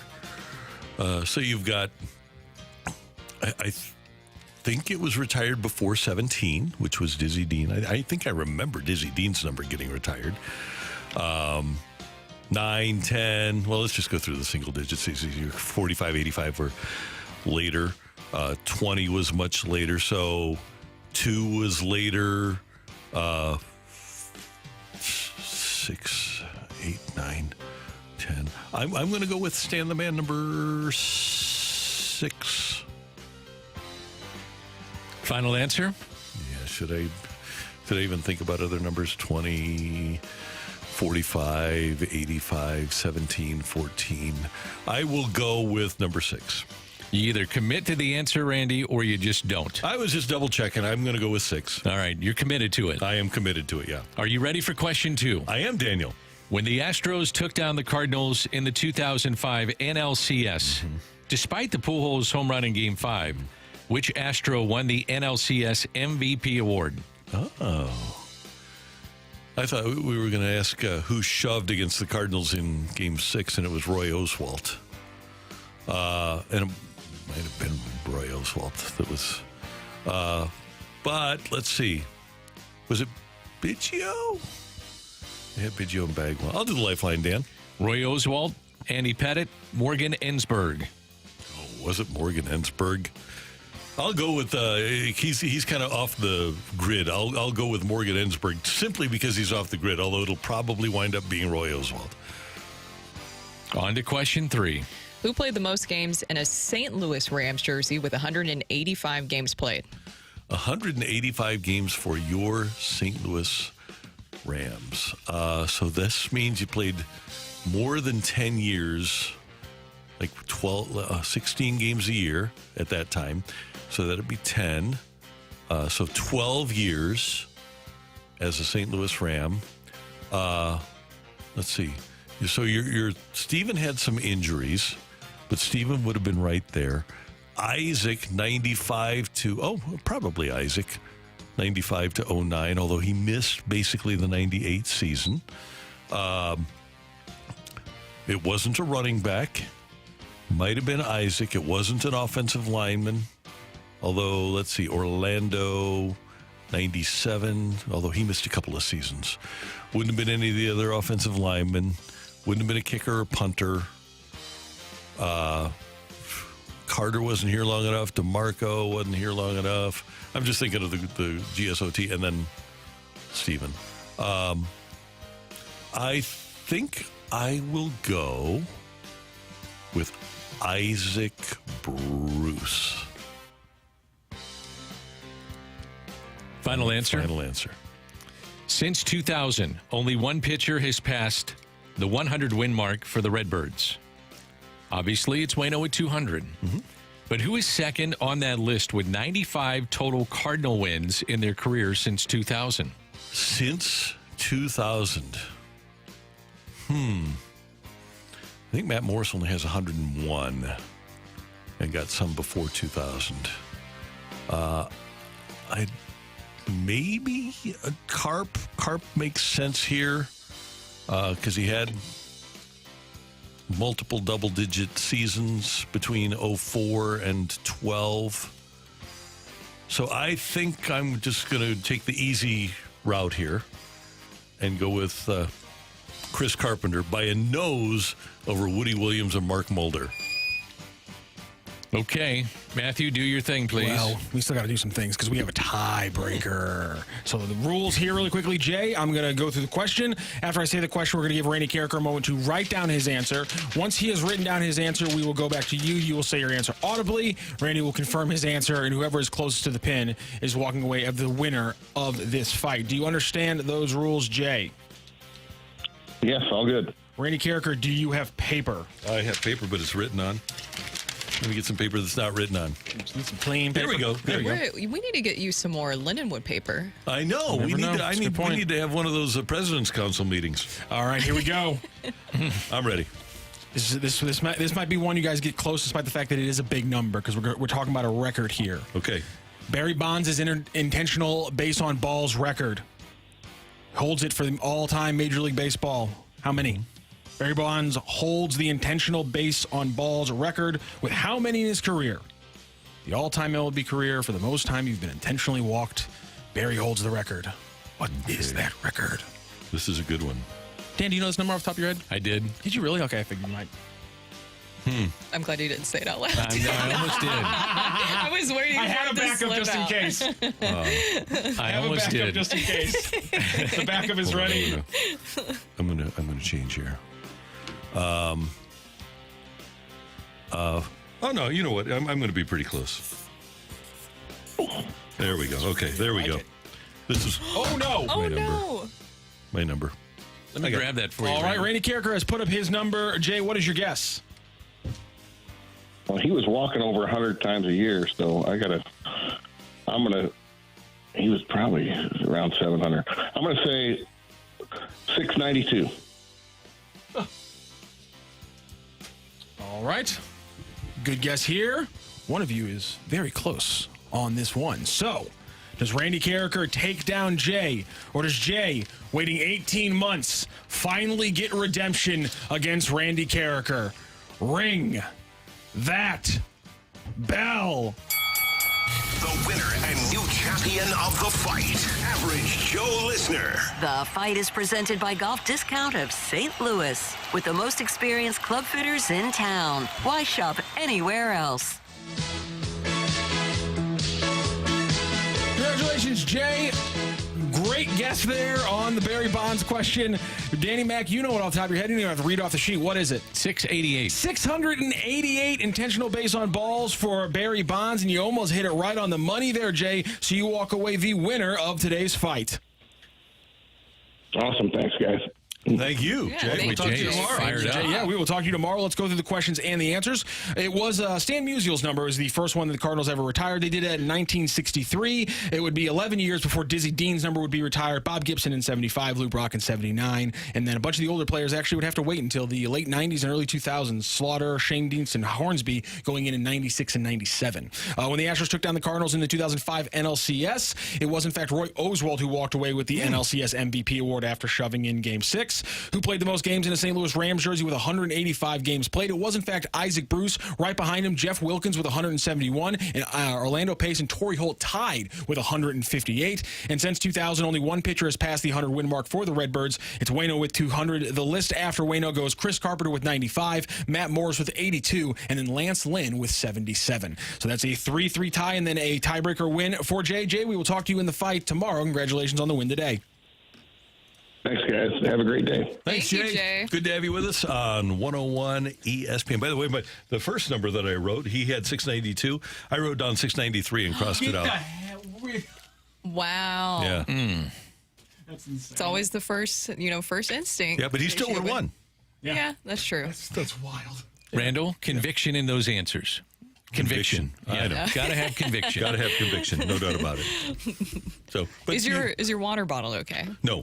Oh, no. Wait, no, It is seriously? not. That's why we had the tie. It messed it up. Is it That's all broken? right. I don't know. We'll figure it out. So that happens. Looks good now. I shouldn't have messed up on Roy Oswalt. He did shove in Game 6. Yeah. Coming up, what team improved itself the most at the deadline, and who were the deadline losers? That's next on 101 ESPN.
Hey, it's Danny Mac for Stewart's American Mortgage on this Wednesday morning. If you're someone who is looking to purchase a home or refinance, or if you're looking to consolidate that ugly credit card debt, maybe you don't know exactly what direction to go to in any of these things, we're going to make it easy for you. Call Stewart from Stewart's American Mortgage. And Stewie, I want to know what's going on with the Federal Reserve today. Today, and what's important is what they say, not what they do, but what they say. And we think they're going to indicate a potential rate cut. That's great for long-term interest rates. The markets have already adjusted. Rates are dropping. Now, you got to take advantage when these rates drop. You can't say, I'll wait to see what happens later if they go down again. The reason you got to do that is we live in a crazy world. Anything can change overnight. You've experienced it. I've experienced. Take advantage now with the bagel loan. If rates go down later, you can always refinance again. It doesn't cost you anything. If you borrow more than $200,000, you'll be way, way ahead of the game. Take advantage now. Don't wait. So if it's a new home you're looking to purchase, Stewie, he's going to get you to the closing table fast. Try 10 days. And he's also get you the bagel loan. As he mentioned, if you borrow $200,000 or more, there's no underwriting fees, no appraisal fees, no title fees, no lender fees, and no closing costs. Stewie, he is your guy. He makes it so easy for our listeners. Any questions on rates, the industry, the trends, give Stewie a call. Call him directly. Here's his personal cell phone, and you can text him, 314-324-4440. 314-324-4440. Or, Stewie, what else can you do? Google the bagel loan. The bagel loan. NMLS number 226715.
deadline has come and gone, and the Cardinals did pretty well. You can say metrically, and I'm not a huge metrics guy, but there is a belief. Bradford Doolittle of ESPN.com says that Eric Fetty was the top player traded at the deadline in terms of metrics. So for the Cardinals to get Fetty, obviously a guy with an 848 OPS against left-handed pitching like Tommy Pham, and then to go out and get Sean Armstrong, a credible reliever, if not a great reliever. He's more than serviceable and has had a good career, and essentially give up a guy that you weren't going to use this year anymore in Dylan Carlson, and a guy that you weren't going to see anymore this year in Tommy Edman. It's a pretty good deadline for the Cardinals. I would say so. I mean, especially with the way that Mozeliak was able to get pretty creative when it came to this trade, the three-team trade specifically that you had that he was able to pull off. I was very surprised that he was able to do that. And as you heard him say earlier, they've been looking at Eric Fetty for a while, and rightfully so. It seems like he made a lot of big adjustments in Korea, including that sweeper that we keep talking about. And I'm excited to see what he looks like in this starting rotation. Now, the next big question, and we've discussed this at length, but what does the starting rotation look like moving forward? By the way, Michael McGreevy has been promoted from Memphis, so he will be getting the start today, as Mozeliak mentioned. So what does your starting rotation look like moving forward with Fetty in there? I think Fetty's in there, and then Palante goes to the bullpen because of his familiarity in that position. I think one of the things that concerns me, by the way, and you never know if Palante goes back in there, but Lance Lynn last night with a sore knee, and his velocity had dropped considerably in that game. Also, we haven't talked about it. Max Scherzer back in St. Louis. Yeah. Oh, yeah. Did not look like the Max Scherzer that we're normally accustomed to. Velocity was way down, but he did still grind through the 4 innings, 5 innings, whatever it was, kept his team in the game, but that's not the same Max Scherzer that we've seen before. Changeup was outstanding because he's got all that movement and the way that he is delivering the baseball, but velocity was way down last night. Other teams that did well at the deadline, I really liked what San Diego did in building up a bullpen for Mike Schilt. They get Tanner Scott and Brian Hoeing from Miami. They get Jason Adam from Tampa, and they also got a lefty for their rotation in Martin Perez. And the Doyers, they always seem to do well at the deadline, getting Jack Flaherty for their rotation. They got Edman from the Cardinals. They got Michael Kopech in that trade, too. They got Ahmed Rosario. They've got a lot of injuries. Muncie's out. Betts is out. They're dealing with injuries and ineffectiveness on the infield. So to go get both Edman and Rosario, and then get Kevin Kiermaier to play center field. They've done a pretty good job, and then getting the big guy for the front of the rotation with the injuries that they have because of the Yamamoto injury and Kershaw just coming back and Bobby Miller's hurt.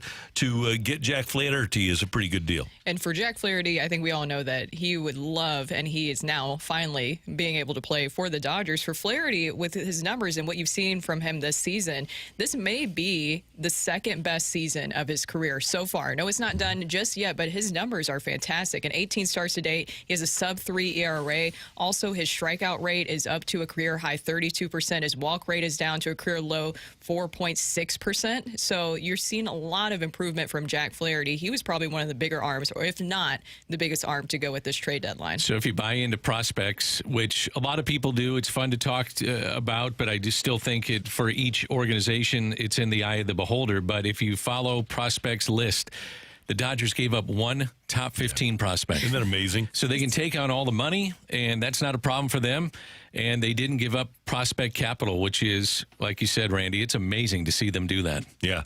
I don't know what the Giants were doing. I thought the Giants, with Soler and with Alex Cobb returning, I thought that was one team that had a chance to go on a run. They trade both of those guys, but they get Tyler Matzik, who's a pretty good reliever from Atlanta. They get Mark Canha from the Tigers. I just don't know what they were doing. One thing that this does, though, with the trade of Alex Cobb, it allows the Giants to restore Jordan Hicks to the rotation. Yep, he goes back to the rotation, and Cobb had been hurt this year. So you're kind of taking a gamble, just like the Dodgers are taking a gamble with Tommy Edman to get back on the field, and Cobb needs to get back in the rotation. And the other thing that I thought was interesting, I don't know if you can call them winners or losers when you restock a farm system, but the White Sox, they hold on to Crochet, which they probably did not want to do after his comments came out and said he wouldn't pitch in postseason play. But it's always interesting to see the prospects that teams get back, and do they actually make a difference 2 or 3 years down the line? They are an awful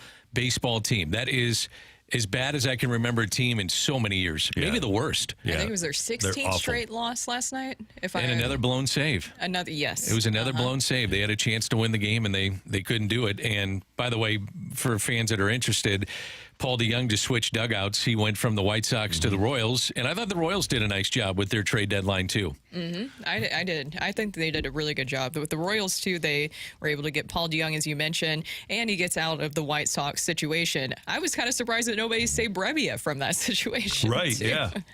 So think about the White Sox this year being 27-82 for Eric Fetty to be 7-4. Yeah, isn't that amazing? It's incredible. It is amazing. I'm looking forward to watching Fetty. I'm fascinated when guys go remake themselves overseas and then what comes back in a finished product. I mean, Miles Michaelis is a great example here in St. Louis, but, the Cardinals have dipped their toes in that water before, and I felt like they're comfortable for making that move. And Fetty, his sweeper, what he does against right-handers, the fact he gets a ton of ground balls with the defense he should have behind him, I think it's a good fit. I do, too. By the way, one other thing about this deadline, don't be surprised with the Subway Series, unfortunately. I really liked what the Mets did in getting Jesse Winker. Then they get Maton for their bullpen. They also got Paul Blackburn, who has good stuff. He's in a bad situation in Oakland, but Paul Blackburn's a talented pitcher. They got Stanek from Seattle for their bullpen, so they really did rebuild themselves. And then the Yankees, and the Yankees were going to be good anyway, but with all of their injuries, they were able to plug a lot of holes. There was a report late last night, maybe early this morning, that the Yankees shied away from Jack Flaherty because they thought there were injury issues with him. We'll see if that plays out in this final couple of months here with the Dodgers. Yeah, Jazz Chisholm already has 3 home runs. I saw that. Yeah, I think he's pretty excited to be a Yankee, huh? Absolutely. And they helped out their bullpen with Mark Leiter Jr. They got J.D. Davis as a nice bench piece. So the Yankees did a really good job, too. Those are winners and losers at the trade deadline. Coming up, we've got our rush hour reset. Pretty fun night for the Cardinals here on 101 ESPN.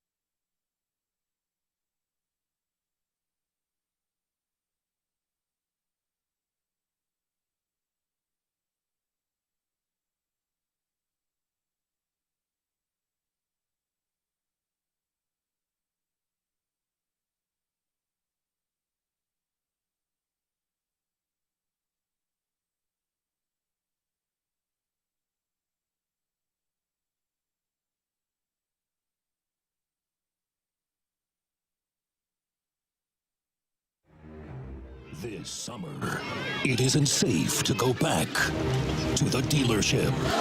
Down payments, they're too high. You're gonna need a bigger wallet. Not at Missouri's #1 Mitsubishi dealer, Frank Lita Mitsubishi. Every vehicle is just $29 down, $29.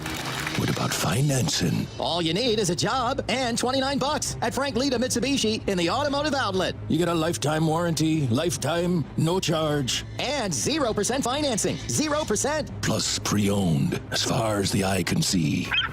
All just $29 down, $29. It's a summer sales event. You could save thousands. At Missouri's #1 Mitsubishi dealer, Frank Lita Mitsubishi. In the automotive outlet in Bridgeton. YesLita.com. YesLita.com. New 24 Outlander, 39.1, 29 down, $547 a month for 72 months at 6% APR. Plus tax tag title to qualified buyers. #1 based on National Mitsubishi report as of 4/1/24.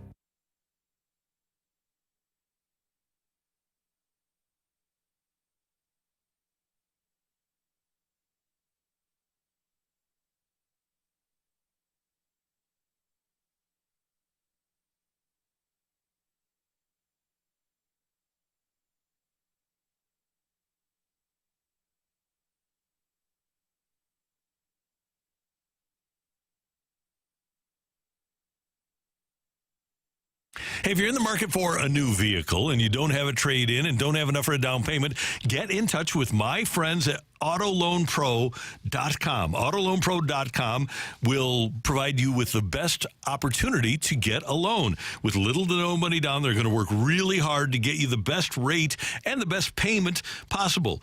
And I used Auto Loan Pro when I bought my most recent car. My previous car had been totaled out. I went to Auto Loan Pro and said, hey, I need to get a loan, and they took care of me, and I got a very good deal, and I'm very happy with the vehicle that I bought. And the Auto Loan Pro is going to work with over 50 lenders to make sure that you get the very best financing possible for you. You know, they run into people all the time that have some problems with their credit, and life can put good people in bad circumstances when you're out of a job or when something happens untoward, like totaling a car. And Auto Loan Pro is there to provide you with the best loan possible. If you're financing a car, there's one thing to know. Choose the Auto Loan Pro at AutoLoanPro.com.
WXOS HD1 East St. Louis. 101 ESPN is driven by Auto Centers Nissan, home of the lifetime warranty and 30-day return.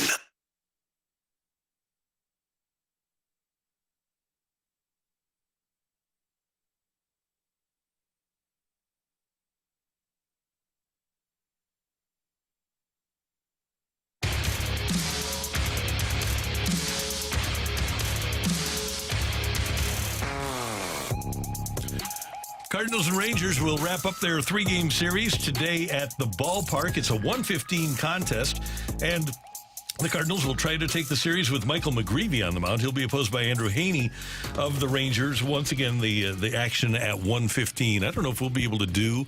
We probably won't be able to do a lineup game today. We probably won't have the lineup early enough. I'll be checking throughout the window. Okay. Okay, good. So maybe we'll be able to do that. Cardinals win last night, 8-1. Couple of highlights. Lance Lynn goes 5 innings. He allows 1 run on 3 hits. But the big highlight of the night was a grand slam by Tommy Pham in his first game back and his first at-bat back as a member of the Cardinals after the Monday trade from the White Sox. He shows up in a pinch-hitting role with the bases loaded and delivers a grand slam. Pham slam moment there. How exciting was that to see? Just the energy, too, the fans standing on their feet with an ovation when he came up to the plate. And then he was able to get you the grand slam. The energy from the dugout, it just really changed things for the Cardinals and for Ollie Marmol and for the Cardinals in general. It gives you a right-handed bat that you needed, and Ollie has needed this, especially from the bench where you could get that pop. And Tommy Pham, not only does he bring a lot to the plate, but also the personality that he brings to the clubhouse. Dan, yesterday we were sharing some stories about Tommy Pham, and I'm just interested to know if you have any stories about Tommy Pham. I sat down with him for like an hour and did an interview on his upbringing and his role with the Cardinals. When he first was drafted, he was an infielder, and then they moved him to the outfield. But the thing that stuck out to me is how he has survived this long in Major League Baseball with an eye condition. We talked about keratoconus, which is something that he deals with, and also Mike Schilt, by the way, had that as well. But with Tommy being able to deal with that, and you think about how important, we overlook this all the time, how important is just having good eyesight to play the game of baseball. Yeah. You got to be able to see well. And for him to overcome that and to be an advocate for helping kids that deal with this, that's what really stuck out to me. He's really great in that regard. And the description was, think about somebody just coating the windshield of your car with Vaseline. Pretty much that was it. Wow. Yeah. Blurry, tough to focus. It's amazing that he's still doing it at the age of 36, much less doing it at all at the major league level. And going back to last night, I know Tommy Pham is the main story, which he should be, rightfully so. But we talked about it a little bit earlier. In the 5th inning, which is when he hit his grand slam, Michael Ciani bunts his way on, steals second base, and then Wynn is able to hit the ball to the right side, and then eventually Ciani scores. That is good, clean baseball. That's how it's supposed to be played. And when you do little things like that, it's going to help you win games, especially games, as Mo even said in our interview with him, they played so many tight games, and your margin for error is very slim. So if you do some of those little things, you should be able to pull out some of these games. If you had to estimate how many one-run games you think the Cardinals have been involved with this season, it has to be up there. Yeah, it's. I say percentage-wise would be half of them. You think so? I think so. It definitely has felt like it. I don't know how many that would be in the course of, what did they play? They played 100, just over 100. I bet 45 to 50 have been one-run games. Or two-run games, I should put it that way. Tight games. Tight games, I think, yeah. So it's been, well, as Mo said, they wanted to have a game where they got a blowout, right? So that you can breathe a little bit. They haven't had many blowout games at all. And I think that's part of the problems with gassing your bullpen is that you're going to your main guys when you're in tight games to give you a chance to win. And when you play tight games, you're going to go to your big guys. And when you have a blowout like that, you feel comfortable sitting a Ryan Helsley, a JoJo Romero, a Kittredge, Fernandez, whoever, some of these guys that are starting to get higher leverage in their situations coming out of the pen. So that does lend itself to giving those guys some rest, and that's really important. Yeah. Let's see. Cardinals record win. Let's see the Cardinals record win. One-run games, 20-14. Now, after last night, still 20-14. And two-run games, 10-10. So 30-24. So 54 are close games. Wow. And I was on it for once. Yeah. No, you're all over it. And, Yes, here's the big thing for the Cardinals. Scoring 4 or more, they're 41-16. Scoring 3 or fewer, they are 13-36. Wow. So 4 runs is the key for your St. Louis Cardinals. I think the key, too, is winning at home. They gotta start getting 5 to 10 above 500 at home. And then this is a month to do it. They got 14 home games, not many off days coming up. That's why they make the start with Michael McGreevy today and have him make his debut. And then you reset your rotation going into Chicago. Olympic basketball this afternoon. USA taking South Sudan as opposed to North Sudan. It's a 2 o'clock game in France. It's not necessarily in Paris, but it is in France. And it'll be shown on the big NBC. There you have your rush hour reset here on 101 ESPN. Coming up, is the NFL back to being truly the no fun league? There's some new rules that are bothersome. That's next on 101 ESPN.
Hey everyone, it's Brooke here. Is credit card debt creating a lot of stress in your life? You should call my friends over at Golden Oak Lending. They can help with Smart Cash, which is low interest money. Let me tell you about a story that they shared with me recently. Amy just had her fourth child and they needed to finish the basement in their house for some more room, of course. So she and her husband put most of it on their credit card, about $20,000. But they were still paying double-digit credit card interest. They did their best paying $900 every single month, but it was just really overwhelming. Her dad suggested that she call Golden Oak Lending to see if her home had increased in value. That way she could use the extra equity to pay off the credit cards. And sure enough, even though they had refinanced before, their home had increased in value. Golden Oak Lending got them their $20,000 in cash. She paid off their credit cards, and Amy is thrilled to not have that monthly payment just hanging over their heads. Many people, just like Amy, didn't realize how easy it is to use their home's equity to get Smart Cash. If you need cash, just call my friends over at Golden Oak Lending. It's easy. They do all the work for you, and it won't cost you a penny out of pocket. Give them a call today at 314-567-GOLD-NOW to get started, or go to goldenoaklending.com and see all of the great reviews for yourself.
Sumner 1.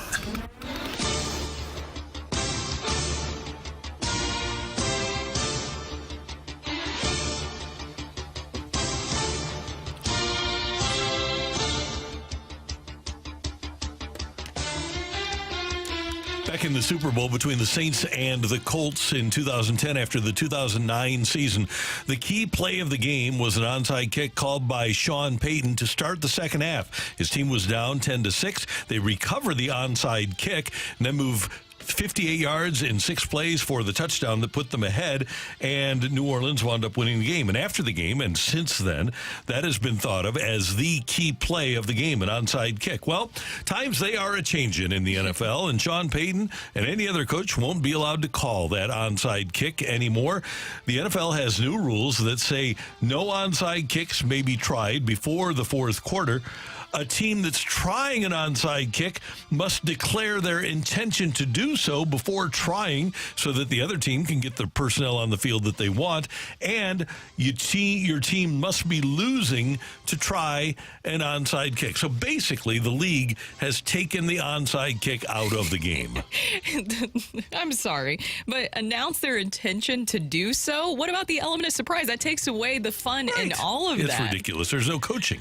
I love the onside kick. Me too. I do too. I love it. Now, I guess, is this to curtail injuries, to make sure that you have a limited amount if you're going to do this? Why would you do it? I don't understand it. I have no idea. I've seen a lot of onside kicks, and I don't recall somebody being severely injured on an onside kick. I think that it's just out of an overabundance of caution. I think that's the biggest thing, is that maybe it has something to do. I know that CTE is a big discussion in football currently right now and finding ways to reduce it. That's the only thing I can think of, is trying to reduce injuries. But I don't know. I think it takes away a great moment, the element of surprise. I mean, what's next? You're going to have to tell people when you're going to blitz next? Like, I don't understand the reasoning behind it, other than if the players did say with the Players Association that there was something safety-wise that they were concerned about, but I haven't seen that portion of that discussed yet. And since I don't have to receive the ball, I don't really care. I like seeing guys get crushed when they. Let's face it. I mean, guys are getting crushed on every play, so you might as well do it where you know it's coming. I don't know anybody that turns away from an onside kick. Like, if you know it's coming, you watch that play. I'm one of those people that just sits there and I'm like glued to my TV saying, okay, here comes the onside kick. Let's see how this plays itself out. And if you get a good kick and all of a sudden it knocks off one of the receiver's hands and you've got a mad scramble, I think that's great for the game. Back in 2001, Rams went 14-2. They were in New York against the Jets, and the Jets were the Jets. Rams were up 31-7, and Mike Martz called for an onside kick. He didn't want the Jets to come back on the Rams, and the Rams recovered it. Hey, you know what? If you don't like not receiving the onside, if you don't like having to deal with it, play better. And it's also the element of surprise. Yep. I'm sure the Jets were surprised when the Rams did it at 31-7. And obviously the Colts were surprised. They didn't think it was going to happen to start the second half. I think that every time a league takes coaching or managing and thought out of a coach's hands, whenever they take strategy away, it's a negative. Having the designated hitter hasn't turned out to be a big deal, but they still have taken a level of strategy away from the coach. Same thing with the onside kick rules here. And to an extent, the 3-batter minimum. Yep. Although you got to be a little creative in how you use it. I think we saw that initially when it happened, but I'm not a huge fan of the 3-batter minimum. Bringing in a lefty against a lefty, then going back to your good righty, all that kind of stuff. Yeah. Now, to the NFL's credit, they have stolen the UFL/XFL kickoff rules so that we will probably have more kickoffs now, because it reached a point where pretty much every kick was just going out of bounds and everybody was starting at the 25. I wondered why the league just didn't have everybody start at the 25 and eliminate kickoffs altogether. With these new rules, hopefully we'll have more opportunities for big returns. I guess so. I guess that's what you're hoping from this. I also wonder, too, a lot of the new rules that are created, specifically in the NFL, is because a player or a coach was able to exploit it. Do you think this is an anti-Dan Campbell rule? He loves those situations. Yeah, I don't think so. I think ultimately, if not, he's going to have a hard time with this news either way. They're going to try to... they're going to try to couch it as a safety issue. Yeah. But I don't know that it really works for me when they try to couch it as that. I'm with you, Dan. I want to see hitting in the game. I want to see guys getting smoked. Yeah. I'm not the guy doing it, or getting on the receiving end of it, so why do I care? It's a collision sport. That's the whole point. Right. You're going to have collisions, and guy goes over the middle. Man, it takes guts to do that. You're on the receiving team of an onside kick. That takes some guts, man. Now, how about this? And this is a rule that has been broached and never obviously put into play. But rather than the onside kick, why don't you have a team try a 4th and 15? So you get to try a 4th and 15 from your own 30-yard line. If you make it, you get the ball. If you don't make it, the other team gets the ball. Here's another question for you guys, because there's a lot of discussion about making it 18 games. And if we're talking about making things safer and the player's safety involved, is this a rule that will maybe help with that process? I don't think there's enough onside kicks to make it make that much of a difference. Well, the only thing I can think of is just that to reduce injuries, if they're thinking that. But I just find it interesting that this is also kind of coming out in the context of you have that discussion of more games being added. I wonder how many onside kicks, though, there really are in a game. Like we're saying, there's just not that many. You might see one a week in the league. It seems like that. So I don't think it would curtail many injuries. At least, I mean, I brought it up, too. Is this something that they're trying to do to protect players? But from the overall entertainment aspect of the game, it takes away from it for me. And, Brooke, we should never equate in the NFL safety with rules changes. Or when they go to 18 games, safety is not an issue at all. It's all money. That's what I'm saying. It's kind of like the ironic portion of this. If it is about safety, if they come out and say this is a safety issue of why we're making these rule changes, you also have the same discussions about adding more games. Right. Ultimately, it's going to be to protect themselves against lawsuits, and in terms of the 18-game schedule, they'll be able to say, oh, we did this, and this, but it really doesn't matter. It's really all about money. It doesn't matter what they did. The reason that they want 18 games is so that they can make a couple more $1 billion.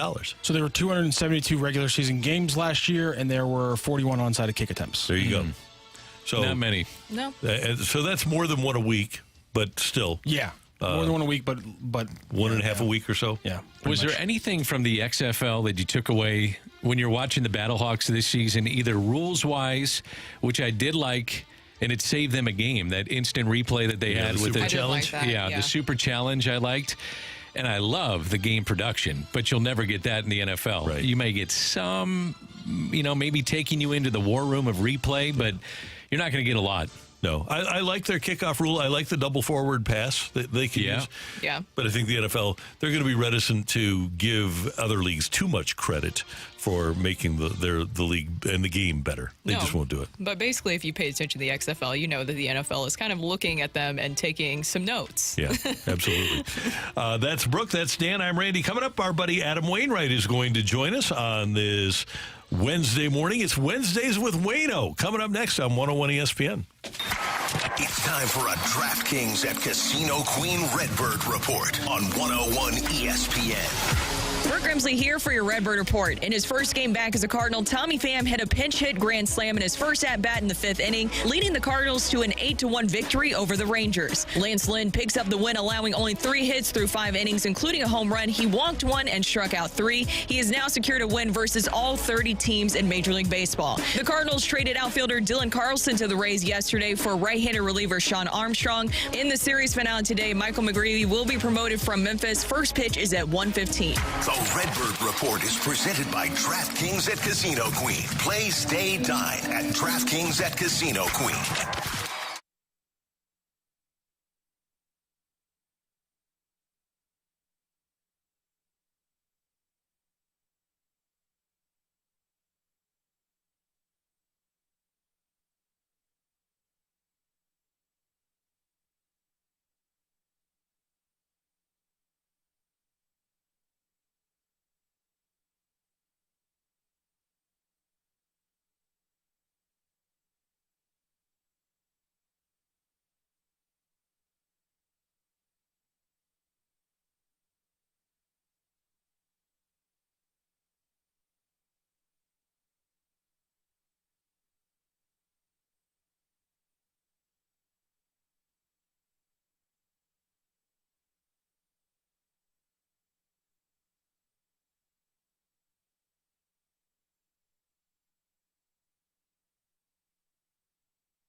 Highs in the 90s pretty much through next week. And with that warm St. Louis heat here, you need to be sure that your air conditioner is good to go. And the best way to do that is by getting in touch with my friends at Hoffman Brothers. Heating, cooling, electrical, and plumbing. Their number is an easy one, 314-664-3011, 314-664-3011. You can make an appointment by either calling or texting that number or going to HoffmanBros.com. And Hoffman Brothers has a friendly reminder that this is the time to get that air conditioner tune-up scheduled. You don't want to wait until your air conditioner stops. The maintenance on your air conditioner is very important, so you should get it done by Hoffman Brothers. Call today or schedule online at HoffmanBros.com. And while you're there, ask about their home protection plan. It makes a world of difference. They'll schedule for you. They're going to call you every summer and fall to make sure that your furnace and air conditioner are good to go for the season. It's Hoffman Brothers, a proud Mitsubishi Electric elite contractor.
This is Rocky with your Sports Center update, driven by Johnny Londoff Chevrolet and Johnny Londoff Autoplex. The Cardinals get a big win yesterday, 8-1 over the Rangers, propelled there by a big grand slam from Tommy Pham in his pinch-hitting return to the St. Louis Cardinals. The Cardinals will look for a win in an earlier game today at 1:15 p.m. First pitch, Andrew Heaney, the lefty, faces off against the rookie call-up for the Cardinals, Michael McGreevy. If you want to catch any of the Cardinals interviews from today on our Dobbs Tire Honor Center's podcast, you can always check them out on 101 ESPN. Talking to Adam Wainwright coming up next, and soon to be on the website will be Cardinals President of Baseball Operations, John Mozeliak. That is your Sports Center update, driven by Johnny Londoff Chevrolet and Johnny Londoff Autoplex. See them at londoff.com. Chevy, together we drive. Are you kidding me?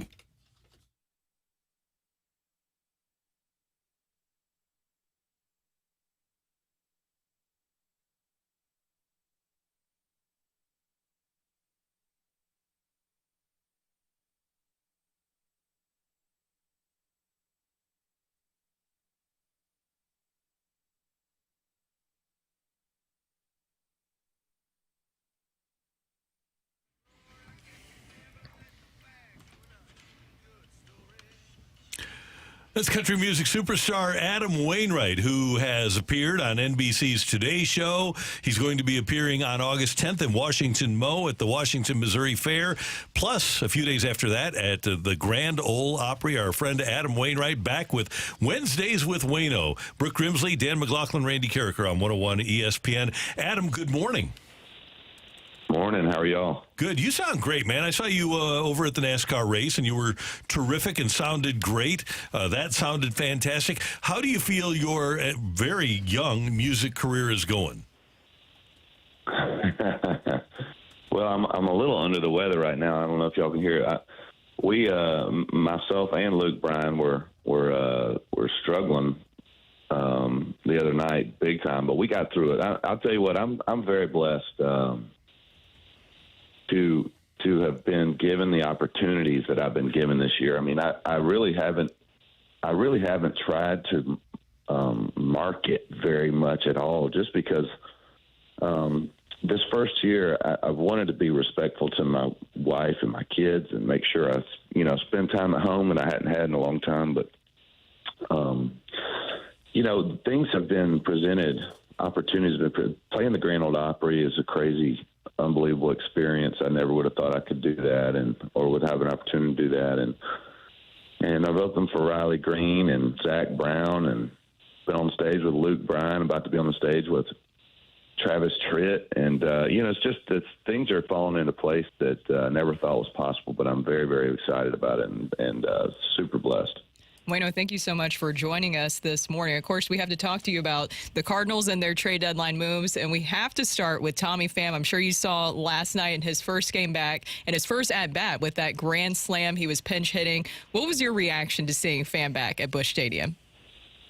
I could not believe it. Jenny and I are sitting there on the couch watching the Olympics, and Tommy comes in and is like, Tommy's back. Tommy's coming up at bat. And, we're both big Tommy Pham fans. We love Tommy, and he's been a great friend through the years, and he was a great teammate. And, he brings an edge that is it's really not matched by really anybody. I mean, that's why you see him be the hired hand that he's been over the last couple of years, getting into the playoffs. Arizona goes to the World Series last year. I didn't think that was any coincidence when they got Tommy that they were able to go that far. And he just is an intense competitor. He brings the edge every single day. And he has this thing he says, stay ready, ain't got to get ready. And that is the most Tommy Pham thing that there is. He is always fired up to play a baseball game. He loves the game. He works so hard. But when he hit that home run, first of all, I can't believe it went out. Right center on the line that it took. I mean, that ball was absolutely sautéed. It's not easy to go right center at Busch Stadium like he did on the line that he did. I mean, that's just an incredible swing. But I couldn't be more happy for him and for the Cardinals, because I actually love that whole deal. I absolutely love Tommy Edman. He is one of my favorite people in the entire world. But just speaking to what the Cardinals needed to get Fetty and Tommy Pham, I thought that was a masterful job right there. It, saved on payroll, got the starting pitcher and the bat that they were looking for. I thought Mo did a great job there. I know he had some restraints on him too, and I thought that was just an incredible deal. Hey, Wayno, it's Danny Mac. I think you're doing a great job on the broadcast of baseball. How much are you enjoying that? Has that been something that you found, hey, I want to dive into, and it's something that's important to me?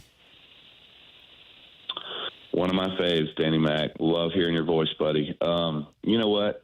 I've really taken it to heart, the advice you gave me, actually, and that's try to teach the listeners something that they didn't know watching it, based off of my experience as a player.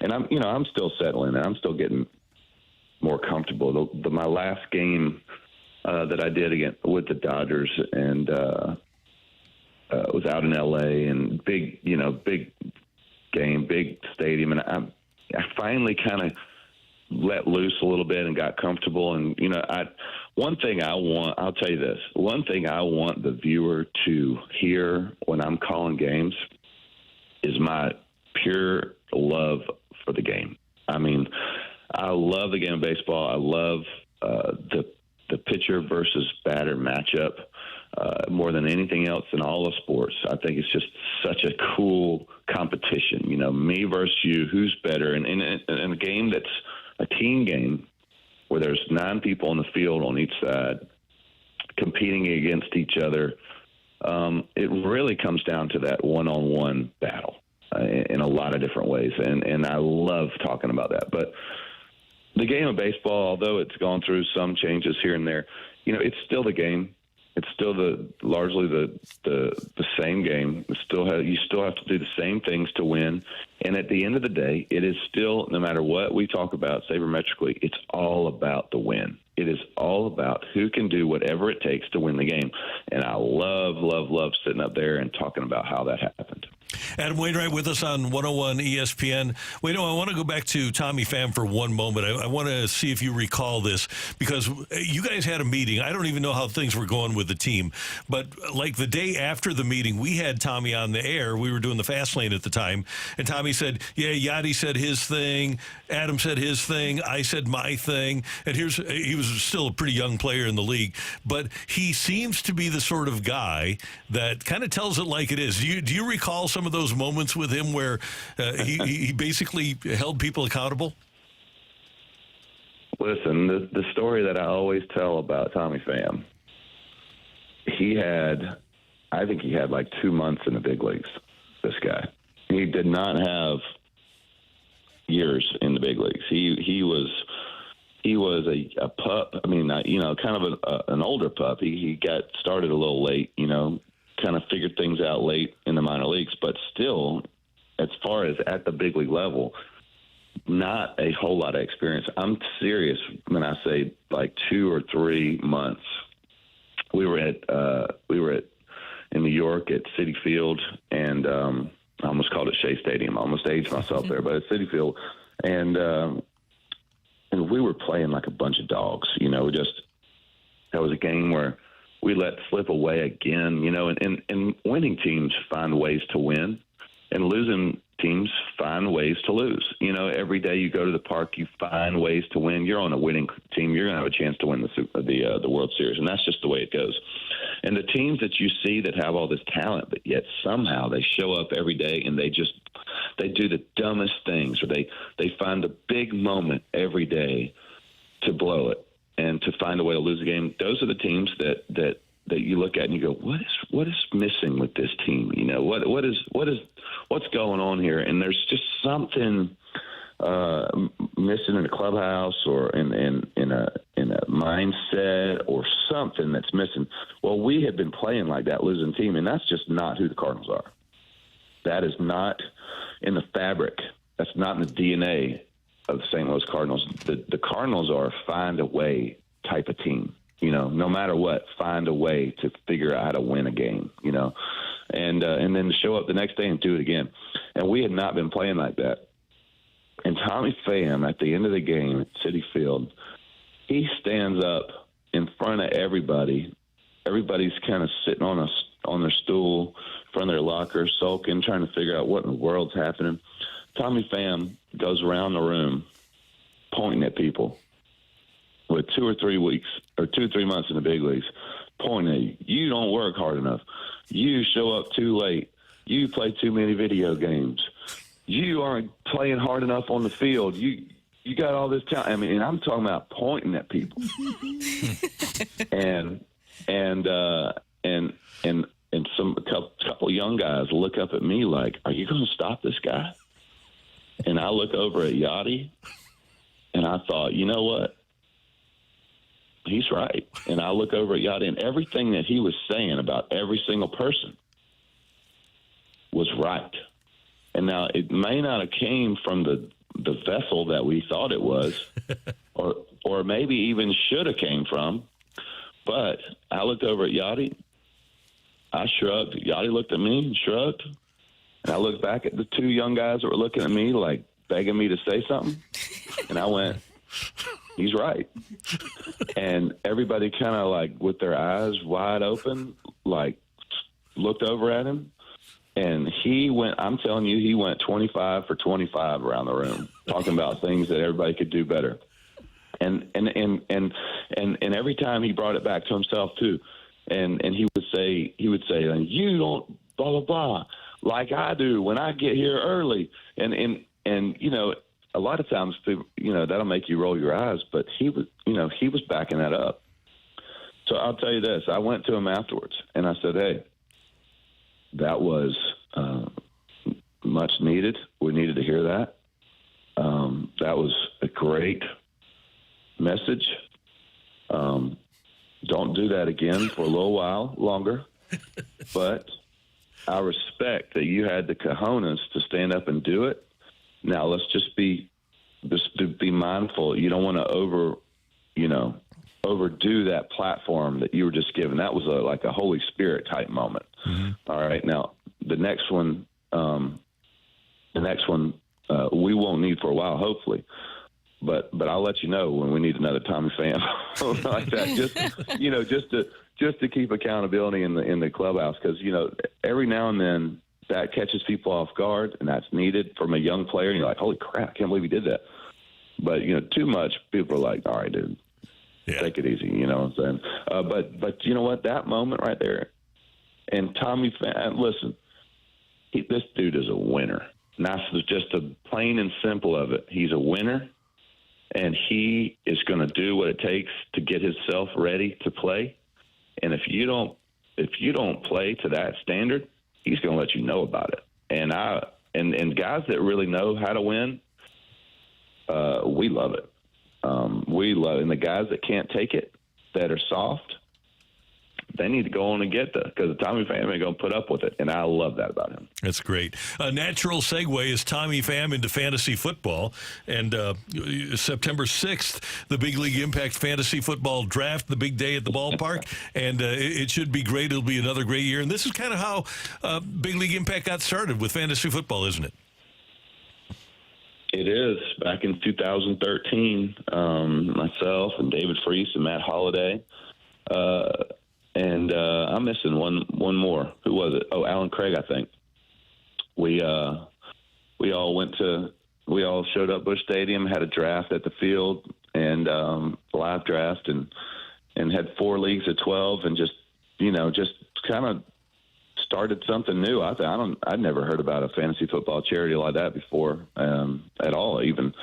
And since then we've raised I think $8 or $9 million for charity. We're talking the basic essential needs, most of that too: food, water, and shelter, things that we take for granted. We have really done a cool thing, largely through St. Louis, and now we're working with I think we're working with over 150 big league players around the league, and helping players get off the ground with their charities and figure out what they want to do, what inspires them, what they feel led to when they lay their head down on a pillow at night. What do you feel led to make a difference in this world and use this platform that you've been given? It's so amazing that you're going to have for only a short amount of time. And that's what we love doing, man. We love at Big League Impact which is still rooted out of St. Louis. Kyle Gibson is our vice president, doing an incredible job. Great ideas all the time. Those guys are my team at Big League Impact. Is just doing an incredible job inspiring athletes to go out and use their platforms, but also finding those people that are struggling with the basic essential needs and alleviating those problems, delivering the water that they need, delivering the food that they need and the shelter they need, or clothing or medicine that they need, things that keep the heart ticking. That's what Big League Impact's all about. And you can find out more about what we're doing. We're having a big draft coming up. I'll be there in person. Got to be there at the flagship program. I'll be there at Busch Stadium. We're going to have a great draft. And you can find out more at bigleagueimpact.org. All right, Wayno, we got about 30 seconds here. I just want to know something. You told us a lot that Jeff Suppan told you. Make sure that when you retire, that you're ready to retire. Were you ready? Now that we're 100 games into a season, is playing baseball, was it completely out of your system? Well, it'll never be out of my system. I mean, yesterday I was at the park for 4 hours playing with my son and my daughter, and that's the way I want it to be. Though, I played as long as I could play at a high level, which is important to me. The last year I played, I did not play at a high level, and right when I kind of figured out how to play at a decently high level again with the broke system that I was playing with, my arm gave out on me. And I had shoulder surgery and recovered from that well. But I am having a blast playing, watching the game. I did what I could do. I played at a level that was man. I always thought I would win 300 games and all that, but I did what this body was able to do in the greatest place to play baseball in the entire world, and I have no regrets. And just feel totally blessed about being a St. Louis Cardinal for my entire career, and couldn't have asked for a better, situation there in St. Louis. And could things have gone better here and there? Yeah, but could things have gone worse? Absolutely, man. Yeah, absolutely. If I give up a home run or a double to Carlos Beltran in 06, who knows where that ship leads. So couldn't have been more blessed. I'm so glad I had the career I had, and I'm satisfied with how it went down. We're blessed to have you. Thanks so much for the time. We appreciate it. We'll talk to you soon. Okay, thanks, guys. See you later. Adam Wainwright with us on 101 ESPN. We're going to head down the stretch for the quick Rocc and Roll next on 101 ESPN.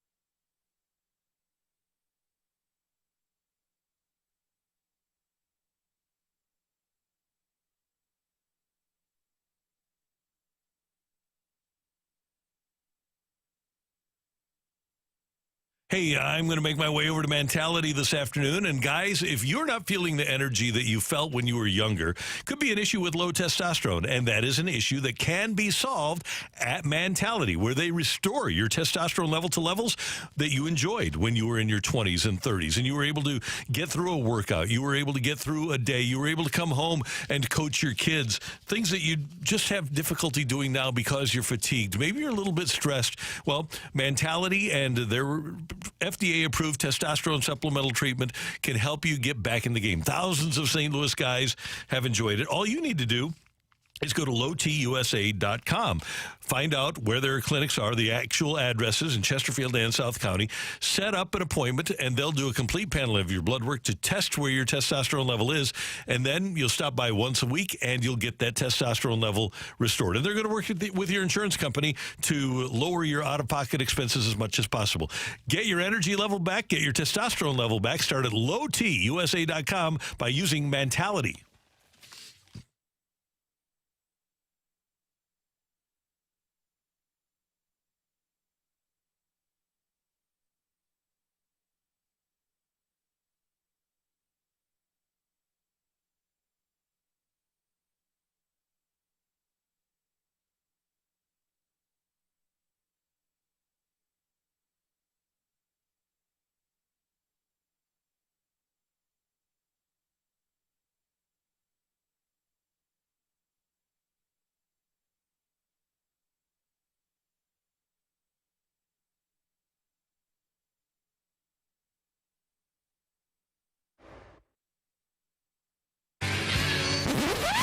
and roll.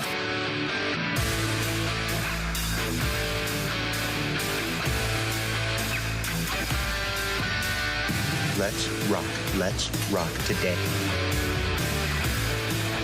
Hey, Alex Ferrario is going to be at the Federated Auto Parts Raceway at I-55 Friday from 4 to 6, gearing up for the Ironman 55. World of Outlaws and NOS Energy Sprint Cars are back for the high-speed weekend, including the most challenging race on the tour, the Ironman 55. Don't miss out on this extravaganza taking place this Friday and Saturday at the Federated Auto Parts Raceway at I-55 in Pevely, Mo. Get all the details now at 101ESPN.com. I'm Walt Glauder. Missouri. Brought to you by Budweiser. Oh, there we go. I like That was one of our these. favorites at KMOX for Randy and I. One of the very best. He was fun. I had to take in his reports all the time. Yeah, that was pretty good, Dan. Let's roll. That's what he'd say. You'd answer the phone. He wouldn't say hello. He'd just say, let's roll. So how excited is Michael McGreevy? I'm sure he's already seen it because it's 10 o'clock and the game's at 1:15. How excited is he going to be, though, to walk out on that field and see Big Mac land and think, hey, they already got a land named after me over there. By the way, speaking of Big Mac land, it was 27 years ago today when the A's traded Mark McGwire to St. Louis. Oh. T.J. Matthews, Eric Ludwig, and Blake Stein in that deal, and one of the great deals in Cardinals history. Really is. Wow. I think it's a deal that set this all in motion. It did. No doubt about it. The success that the Cardinals enjoyed for 20 years, from 2000 to 2020, and beyond. I mean, they've been to the playoffs since then. But it was all a product of the Mark McGwire trade. Yep. And his son is transferring to SLU baseball. Isn't that correct? He's going to play for Darren Hendrickson, who's had another great year in the A-10 with SLU. So congratulations to him. And I think Darren picked up win number 500 earlier this spring. So he's done a really good job. Darren's also a batting practice pitcher, or was for a number of years down at Busch Stadium. Yeah, he is. Yeah. It's Good always guy. great seeing him over there when he's over there. He's really so good nice. guy. Yeah. And it'll be fun to see Big Mac in town. I'm sure that he'll visit. His in-laws live here still, so I would think that he'll be making some treks to St. Louis now and then. He should. Great. Yeah, if he wants to see his son. Yep. That's right. And he's got another son playing in the Cubs organization. Still, pitcher. huh? Yeah. Well, he just got drafted last year, Mason. Oh, okay. I thought it was even longer than that. I didn't know that. Yep, he's doing well. Matthew Rocchio, we're going to have the Mo interview up on the old website. Yeah, we'll get it up there. All right, we'll do that. A great job today by our producer, audio, video engineer, the one, the only Matthew Rocchio. Thank you. Pleasure. Brooke, did you have fun today? Yes. Danny Mac, you were awesome. Oh, no, you were a pleasure. Sorry about the Roy Oswalt thing.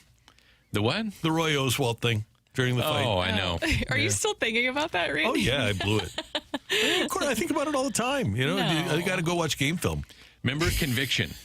Conviction. Conviction. Yeah, you got to conviction in those answers. Don't overthink it. Exactly. That's right. Morgan Blank and Ensberg. Come on, Randy, you're better than that. We've got a balloon party with T-Mac. I guess allegedly, is he in the building today? He's in the house. I saw. Good. Okay, good. T-Mac and Ajax coming up. And then we've got BK and Ferrario from 11 to 3, and then the Fast Lane from 2 to 6. Tomorrow night, by the way, we've got NFL football, Bears and Texans here on 101 ESPN, the Hall of Fame game. Hey, we thank you for tuning in, texting in, and being a part of the show. For all of us, until tomorrow morning at 7, have a great hump day, St. Louis.